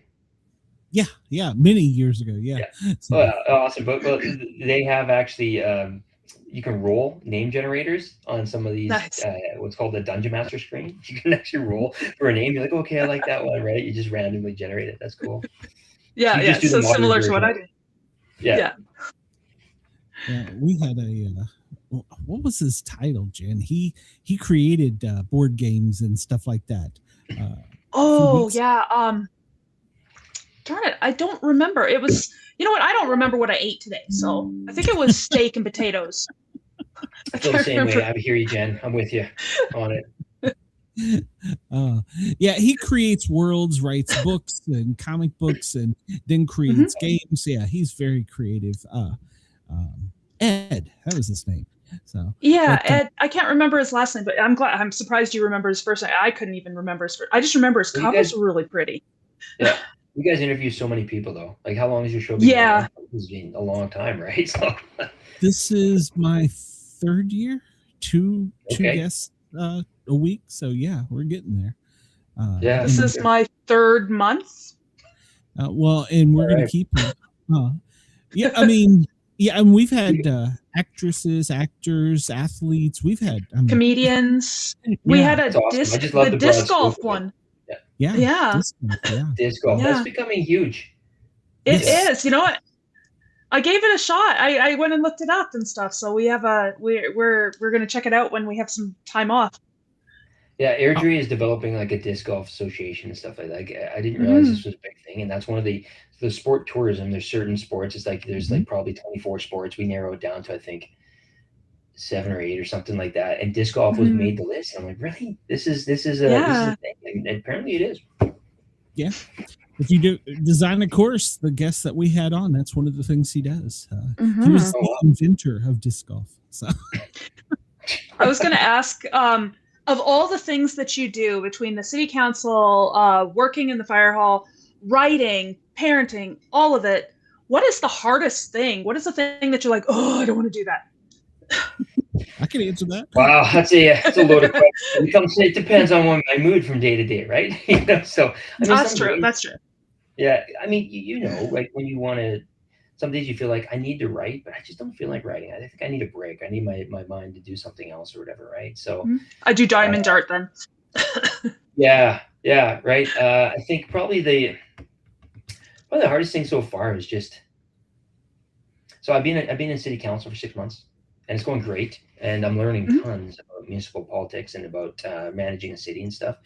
That's great. I think the hardest thing is just feeling the responsibility of that, because when you approve a budget, this is taxpayer money, and you want to make sure that you are really responsible with that. You know, you're not going to satisfy 100% of the people. And I'd like to think I'm a likable guy, and I want others to like me, but you know what? They're not all going to like me. So I have to realize that, you know, that's kind of hard to take when you want to be friends with everyone, sort of thing, right? So that's probably the hardest so far at this point in time. But again, that could change tomorrow. Who knows?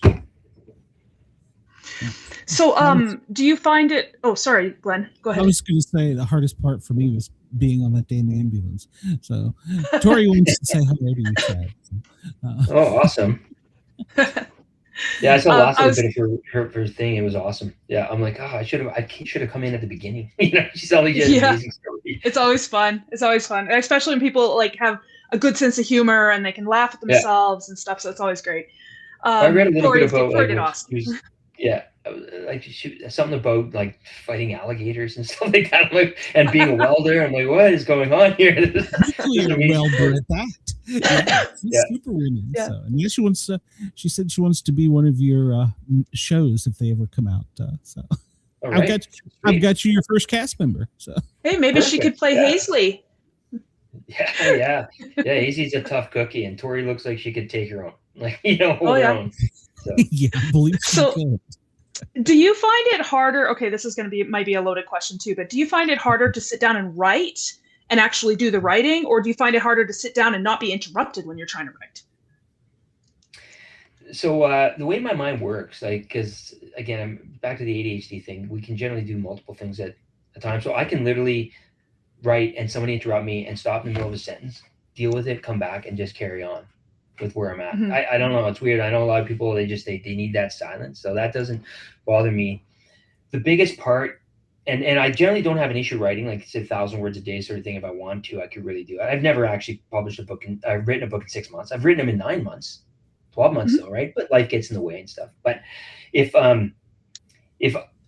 like I told you about my card system, right? You know, each card's a chapter. Yes, I've seen your cards. Yeah.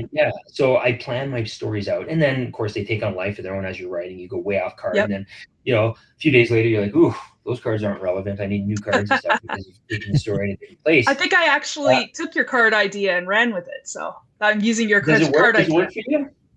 It seems to be. Like I said, like sometimes I just write down like, okay, this chapter needs to cover this main point. Everything else can be filler. Yeah. And then you just, so people like, are you a planner or a panzer? You know, like sort of plan it halfway, out, hybrid by the seat of your pants. And I'm like, I'm both, man. I plan it out, but then I just let inspiration take over. But to answer your question, the hardest part is just, I find sometimes I'm not motivated. I have to force myself to sit down. Once I sit down and write the first sentence, I'm off to the races. Mm-hmm. So that's probably the hardest part. Some days it's easier than others. It's weird. Like life is weird. Yeah. Like, you're like, oh, I feel like I don't feel like writing. Other days like, oh, I can't wait to get writing. You know, and then you feel like writing, and then when you have an opportunity to sit down and do it, you don't feel like it anymore. So you have to discipline yourself to like, okay, I get earlier. I'm going to write. And even if it's one sentence, I'm going to write it. Yeah. Or it's like me where I'm really motivated. I really want to write today, but my kids are having a wrestling match in the living room, so there's no way. Well, you got smaller kids, so that's a little bit of a challenge. Like I said, mine are older now, and I don't have the family dynamics that you have and stuff. So I can't imagine how hard. Actually, I can imagine because I went through it. But it's difficult. It is. I feel for you. With your planning, do you ever? She mentions the cards. Do you ever have an idea and you write it down and you just kind of put it away and file it, like you might want to come back and try an idea later? Or? You know, I wish I did that, Glenn, but I don't. I'm like, that's a great idea. I don't have a pen. No, well, I'll remember it for later. Yeah, right on my hand. Yeah, so the planning phase for me is like, go ahead, Jen. Oh, no, you go ahead. I was just going to say the planning phase for me is like, okay, I've got this. I'm going to plan out this book. Okay, this is the main idea. I'm going to sit down and actually spend like an hour or two just going through the cards, writing different chapters, formulating the ideas. I'll walk around a lot. I'll take some breaks or whatever, and I'll try and plan it out. Then maybe I'll come back to it later. And over the course of a couple of days, I'll have like generally the whole thing planned out. And then I can go start doing pulling the first card, going, okay, that's what that's about, right? And start writing it. Yes. So what I found with that process was that I didn't go off on a tangent as much. I actually was like, okay, I know what's coming next, so I need to fill it in here. so that it Yeah. leads into that. Or Yeah. I've got a program right now where it implements the little cards, but Yeah. they're like little, they look like little cards on your screen and you can see them, and Is I can that divide them into Scrivener? acts. Yes. Yeah. Yeah. So Scrivener I is started such a using great that. program. Yeah. Exactly. Yeah. So I will take them and they'll be like, no, this doesn't work here. I want to move it down here. And you can do that. Yeah. You can like shuffle them Yeah. around. Yeah. And then of course my brain says, nope, they all need to be renumbered now. Yeah. So now I'm on your program right now, Glenn, and you got a wide reach here. I want to say to the other authors out there, a couple programs have been so impactful. In Scrivener is one of them, because what Jen says, functionality. The other one is Vellum. If you want to Yes. format a book and have it professionally formatted in seconds, Vellum is the way to go. Yeah. So good plug-in for those So two. Vellum turns a Word document or a written document into an EPUB, which is what you send to turn it into a book. You can't just take a Yeah. Word document or whatever and turn it into a And it printed formats it novel. all for you, and then you can do all of the different stylistic aspects Yep. of it. You can make it as big as you want, as small as you want. The word Yeah. count, you can play with it and stuff like that. The size of the lettering, you can do the whole Mhm. thing, but just dumping it in there basically formats it, and then you just tweak it and stuff. It's so Yeah. amazing. Then you can add that title page, your ISBN number, all that Yeah. good stuff. So The only thing I didn't know about some of those, like, because there's lots of different programs out there, and I also Mhm. use Vellum. I didn't know that it was only for Mac. So I'm like trying to, like, I can't get it for PC. Right. What's going on? So yeah, Right. Yeah, because when I recommended that to you a while ago, you couldn't do it. And then I did a little bit of reading on I it had and to said, actually oh, buy a it's for MacBook. Mac. Yeah. Yeah. Well, I mean, you know what? That's always a good thing, though. I mean, you're upgrading. You know, Mac My is husband amazing. says now if I switch from Samsung phones to Apple, he's like, we may have Yeah. to have a family conversation because we are not a Mac family. Yeah. I have an intervention for you. Mm. Well, you all can help me one day when I finally decide to sit down and start writing mine. I like your idea though of 1,000 words a day. I like that. Yeah. A lot of people I can- a lot of people look at a big project like, I have to write this 90,000 words, because an average novel is 60 to 90,000, right? An epic fantasy is about 100, 110,000. So when you look at that 90,000, you just get overwhelmed. But if you look at 1,000 word chunks, it's the anxiety goes away. Yeah. And I mean, like, some days you'll sit down like, and you're just really on a roll, or it's a really good scene, and you'll just write like maybe 2,500 words in one day because you're on a roll. Yeah. Yeah, exactly. Like, you don't have to limit yourself to 1,000. But it's just going to take some, I don't know, what's the right word? Forcing? No, it's not forcing, but sitting down and doing it, I guess. I get like shiny. I'm all over the place. So. Oh, I know. I can't have my website open because I'll be like, I'll have to turn off all notifications because I'll get a ding email and I'll be like, oh, I'm in the middle of writing this. Got to check the email. Now I got to check my Facebook. Now I got to go look up this. Now I got to go look up.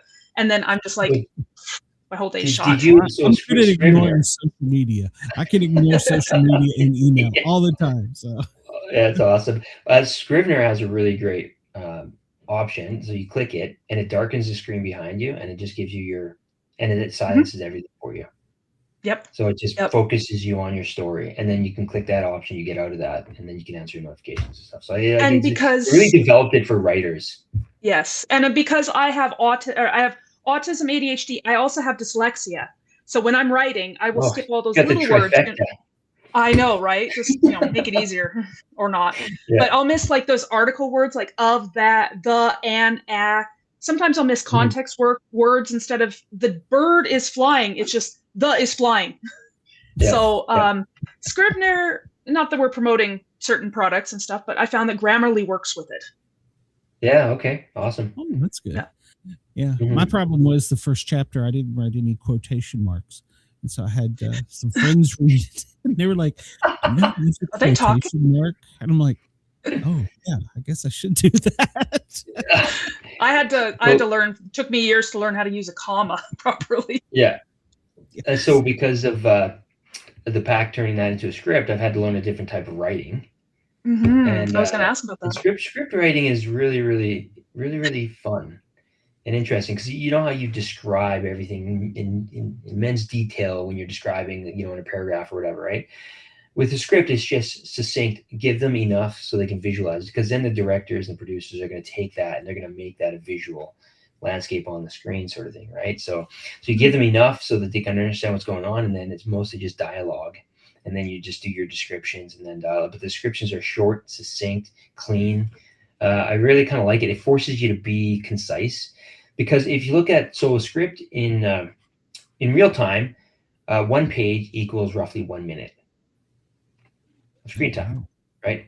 So my script, when we first got it done, as a contracted script writer to help me out with it and stuff, and so I learned the trade, it was 300 pages. It's like a 5.5 hour movie, right? So then I'm like, okay, well, we can turn this into a limited series. So I did that. I turned it into a 6-part limited series. But then I thought, well, producers are probably going to want an option, a feature film or a limited series. I want to be able to provide both of those. So I took my 300-page script and got it down to 187, which is still kind of long, but they always edit stuff out of these things anyway. And so it gives them like a 3 hour and 7 minute script where they can edit out, say, 30 minutes, make it a 2.5 hour, really powerful movie.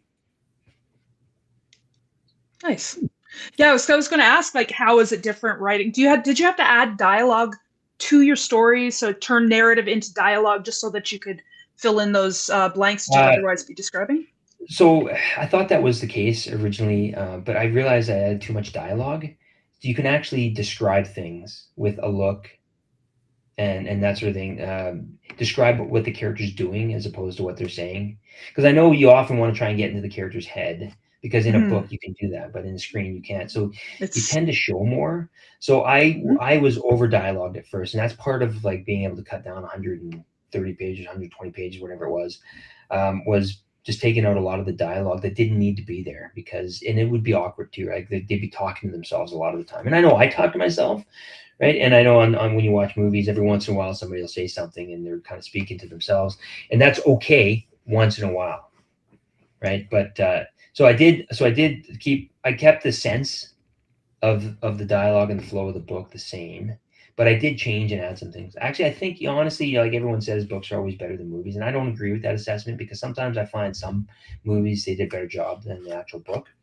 And I think the Pact movie, if they made it, if they did justice to it, gave it a decent budget, had fantastic actors, the cinematography, all that, if all that chemistry came together, I think the movie would probably be better than the book with the changes. I always say that, with books, you don't have to pay for the special effects that are up here.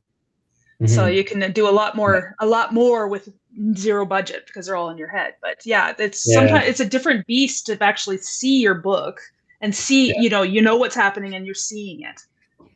So when I first began writing, I learned this trick from, not really a trick, but I learned this style from R.A. Salvatore, famous fantasy writer. He's written hundreds of books. He's amazing. But I love his books. But he writes in such a cinematic style that when I'm reading his books and his action sequences particularly, I can see it as though I was watching it on a film. And so I learned that style. And so when I applied that to my Dylan Hunt, because all my books have action in it as well, and then adventure and thrills and mystery, all that stuff, I wrote in what I call cinematic style. And so when I talk to people about my books, I say, these are in a cinematic style, so you should be able to picture what it would look like in the film. And so when Ed McDonald of Omnibus Works got a hold of me, it was easy for me to go, let's transition, because I've always wanted to see my books on screen, and hopefully that one day will transpire. I don't know if you remember, Jen, but back in October, it's right behind me, the Hollywood Reporter. I got featured in the Hollywood Reporter. Yes, I remember that. For the Pact and my work there, and that's got a huge distribution and stuff like that. So that's given me some credibility, like, hey, this guy actually has some cred here. So hopefully that will help kind of propel us. We're also looking at doing some other things. Ed contacted me today. We're looking at maybe getting in some advertising in the Cairns Film Festival coming up and stuff, but we're going to see, we're going to work out and negotiate how that looks and stuff. So we're doing everything we can. And when the last producer wanted to see my script, I wasn't quite ready yet, because I was still editing it and kind of trimming it down. And so I said, hey, can you give me a little bit of time? Because I want to give you a platinum level product. I want to make this sing. And he respected that. And he said, yeah, absolutely. Take a couple weeks, 3 weeks, whatever. I'll wait for it. And so he said, when you do give it to me, give me the 6-part limited series, give me the feature film. I want your pitch deck, and I also want the PDF of your book. And so Nice. it took me about 3 weeks, and I got the script up to working in conjunction with Ed, back and forth, doing the edits and stuff. I got that script to the level where I'm proud of it. And I think it could do really well if somebody who has the same kind of vision for a horror thriller that I have takes it and runs with it. I think they could do really well. So Nice. I was going to ask now, once it gets to, we're going to go to production, you get actors and actresses. They're also artists and they want to put their little spin on things. So do you have to go back and retweet the no, narrative? once somebody options my script, it's theirs. They have the rights to it, and so they can change it and tweak it however they want. So I have no say at that point in time. Some authors and creators are concerned about that, but to me, it's as long as somebody takes it and the changes they make it better, then I don't mind, or keep it the same, make it better. You know, it doesn't bother me. I'm not so tied to that. Early on, it was tough when I hired an editor to edit my stuff, and she would shred it because it was terrible, right? She would like that hurt a lot. I've got a thick skin since then, 6 novels, 7 novels later, or whatever. I have thick skin, so now when somebody gives me feedback, I'm like, okay, this is going to make it better, and I accept that feedback. So if they want to run with it and they want to make their changes and stuff like that, that's up to them, right? So I'm just excited. I'll just be excited to see it up there on the screen. I like that. Yeah, I never knew how that worked because, I mean, I'm a superhero type of person. And let's just say Spider-Man. There's been several different Spider-Mans. There's been several different Batmans. Some are better than others. It's just their little spin. Yeah, whatever spin they want to have on it. As long as they don't have a negative spin, but I can't control that. So I'm still going to have to keep that thick skin and go, okay, you know what? That was their baby. That's their spin. That's the stamp of approval they wanted to put on it. So, because, like directors will win awards and they'll do great work directing a piece, but they weren't the creative vision behind the original. Like what caused this to become a movie is the script. They were the creative vision behind how the script was made. And so, yeah, absolutely. If they do a really good job on it, they should have all the accolades and win all the awards for that, because they took it and they spun it and they gave it a great spin and it became fantastic and people loved it and they enjoyed it and they got something out of it. So, and that's absolutely like perfectly fine. Yeah, it's great. I've kind of, because I've watched some movies, like there's a book series that I really like called the Gray Man series by Mark Greaney, and they took it and they made a movie out of it, and it was not what I expected with the book. I mean, it was not bad, it was good, but it was just like, wait, this character didn't even exist in the series, and why did they do that? Why did they kill off this person here? Because they ended up being in like 6 books, and I would always kind of equate it to, changes being made to my story would be like taking the Mona Lisa and drawing eyebrows on her. Yeah. Yeah. And we as authors always have that feeling that, hey, this is my original baby and stuff like that. But once you get optioned at that point, you need to let go. Yes. You need to let go of it and hope that they have the same vision that you have. And if they don't, you know what? I think if they don't, then at least you can rest assured that, the novel, the script, everything that you provided was to the top quality that you could possibly, provide at that point in time and stuff. And just be good and feel good in yourself that you did a great job. Yeah. And I mean, like, if they do a good job, it might not be exactly like the book because sometimes things are difficult to recreate, but at least, you're doing something, you're contributing in some way, that's something that's going to be remembered. Well, having had to edit my own script from like 300 pages down to 187, I had to take out a significant portion of it, and I had to change some things. And so now when I look at a movie that I've seen, that I've read the book, and they change the character, eliminate some, I understand why. They just didn't have the room. That's why I decided I wanted to give the producer the 6-part limited series, which has everything. Like originally it was interesting because originally he told me, he goes, I'm more looking for a feature film, not a limited series. Because he said, I find that people who produce limited series tend to add a whole bunch of garbage that just to make it bigger. just to make it longer, last longer and stuff. They add stuff that's not really relevant to the story. And I told him, I said, that's fine and all. I said, but just give you some perspective. When we originally did the feature film script, it was 300 pages. So I'm not adding content that wasn't taking it out to the story. I'm just parting it out into 6 pieces, right? The feature film will lose some content and make it smaller and stuff like that, right? But so he goes, oh wow, okay. He goes, send me the limited series too, because then he realized that I wasn't expanding it just for the sake of expanding it. I wanted to stay true to my novel, and it took that much time to stay true to it because there's so much going on in it. Are you thinking about doing the same thing for your Dylan Hunt series? I thought about it, but I have a whole bunch of other projects I need to finish first, including finishing the Dylan Hunt series. Like, I just have to write that last book.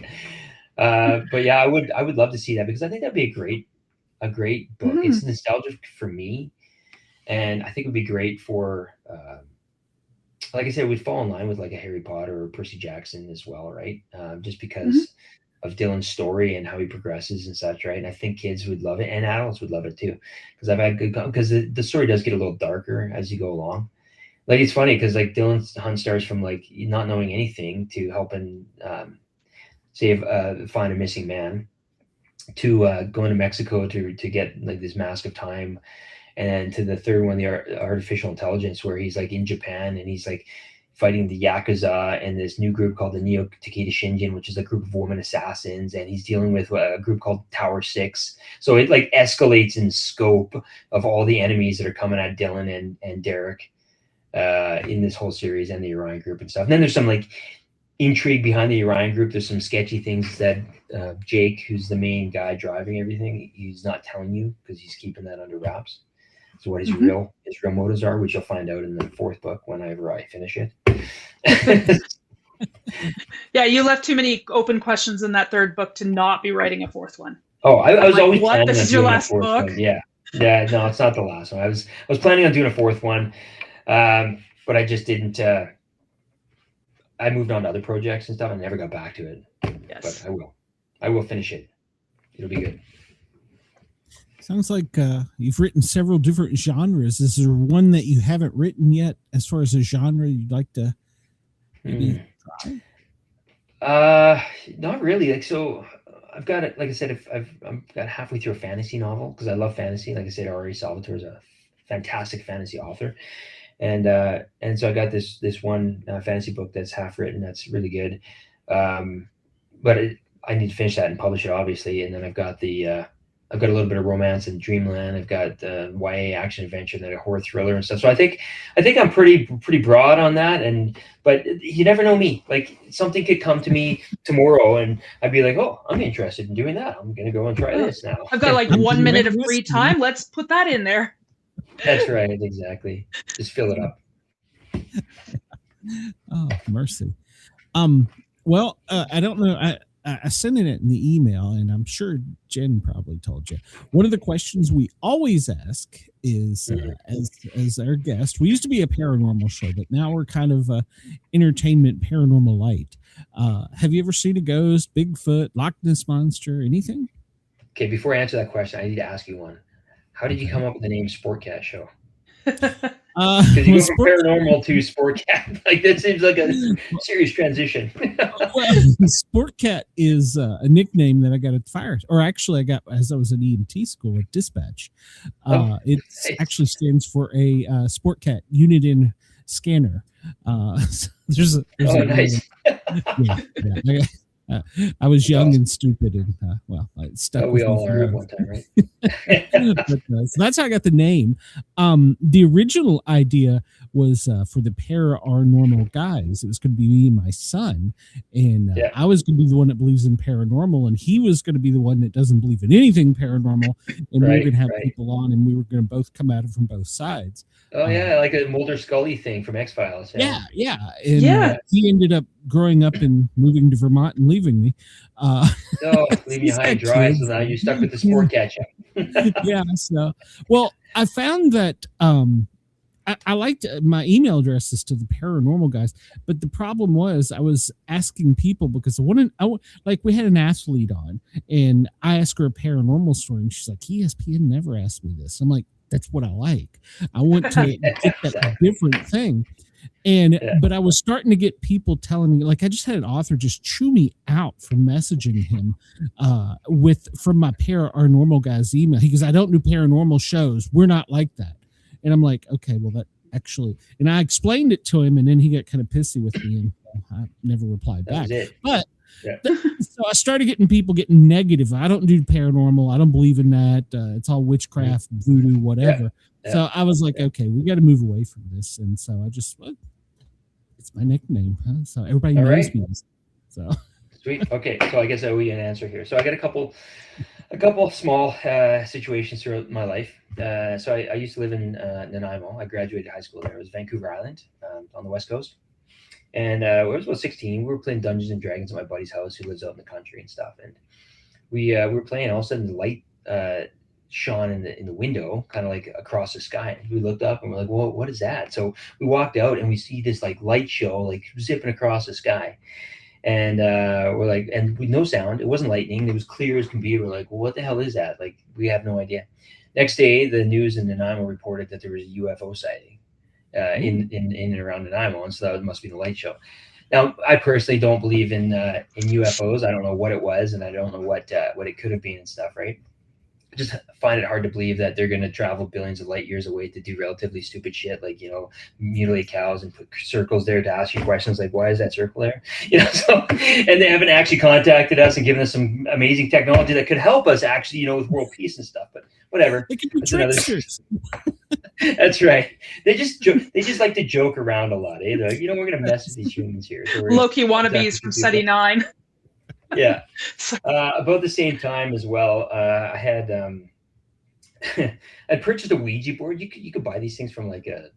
I found them at Zellers. Yeah.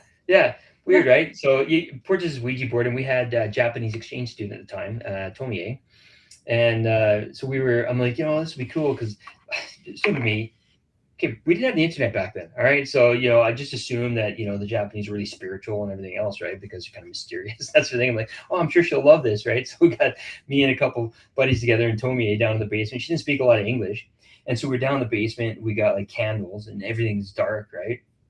And we're like trying this Ouija board. And freakily enough, this thing is actually moving. And I'm like, I'm not moving. Are you moving it? No, we're not moving it. So we're asking this spirit questions and stuff like that. And I think we asked it something like, are you a malevolent spirit or something like that, right? You want to get into the real good questions with these demons and stuff.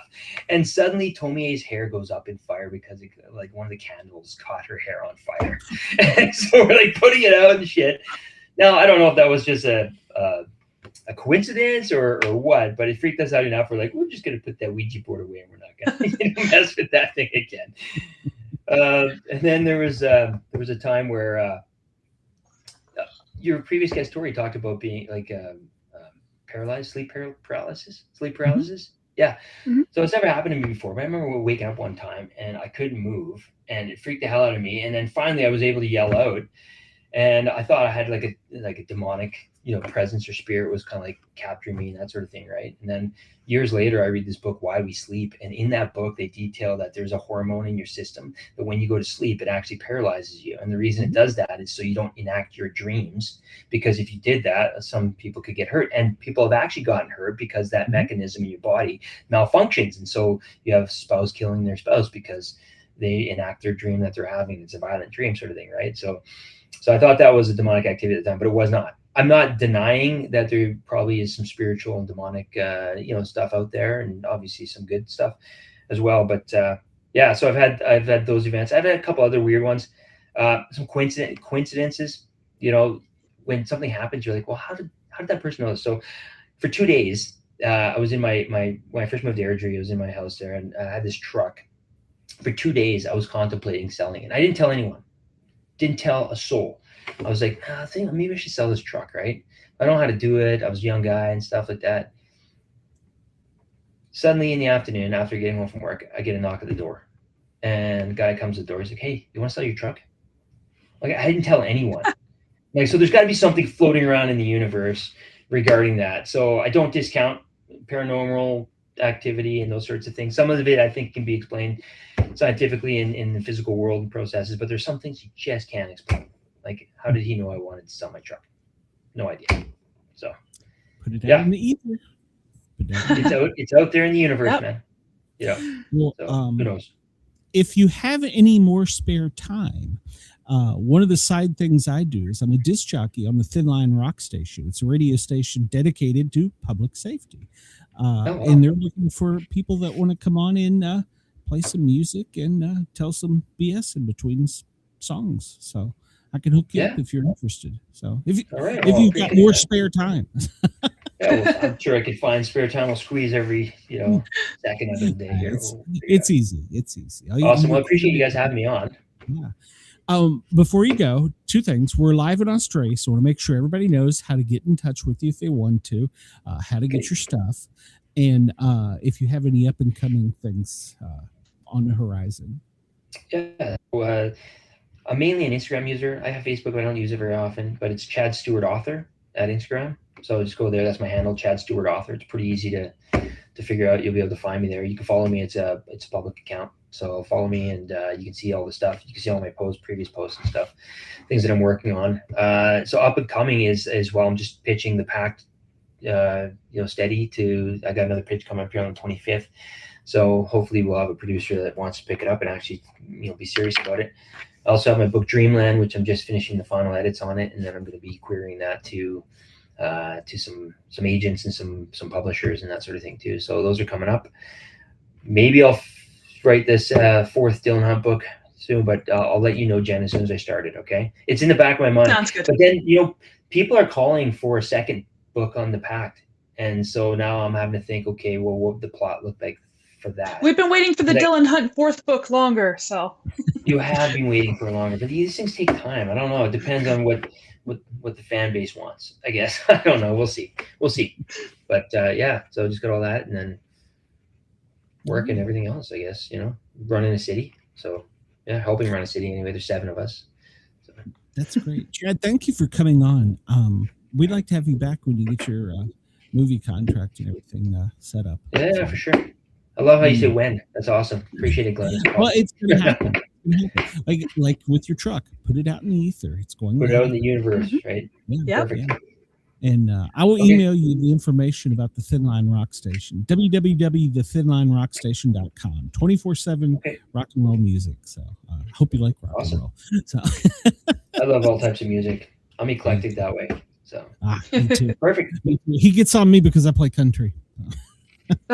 Yeah, you know what? I wasn't a big fan of country until within the last couple of years. Now it's kind of grown on me a little bit. My dad was a shit kicking. That is what he called it, a shit kicking music disc jockey. Well, it's changed a lot in the years. Like it's a little more modern now and stuff. I mean, it's not like back in the day when you played country backwards. You got your truck back, your wife back, your dog back. It's like that anymore. Now with AI, what happens? I'm so confused about that. Exactly.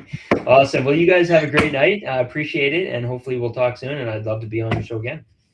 All right. Thank you. Yeah, we'll have you back. More than. Oh yes. For sure. Have a great night, Chad. We'll talk to you soon. Bye. Bye. I know. I say it every guest. That was awesome. Yes, and way too quick. I was looking at the time and I'm like, oh, we're over in our Australian time. So I was like, I got to go. But they don't usually mind. And we love them giving us some input. All of that will be in the show notes probably tomorrow. So check it out if you want to find out how to get in touch with them. Jen, real quick, because we are over, plug your stuff so that we get that out there. Oh yeah, you guys can check out my fantasy adventure series on www.jmshawauthor.com. I got my books, my links, my social media. You can find me. It's all there. All right. And I will be on the Thin Line Rock Station tomorrow, noon till 2, www.thethinlinerockstation.com. And then after 2, switch over to Radio X. And by the way, Australia, this is all Eastern Standard Time.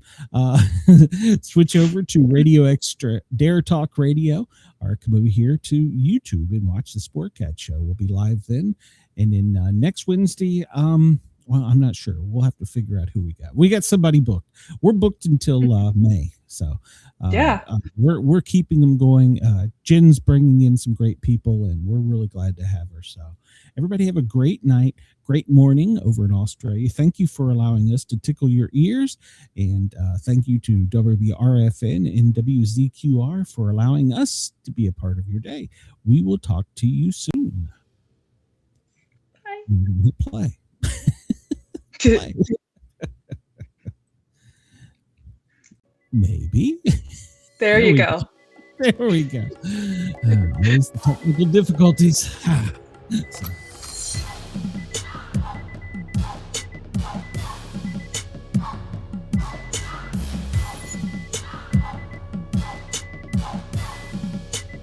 We have a wonder gator.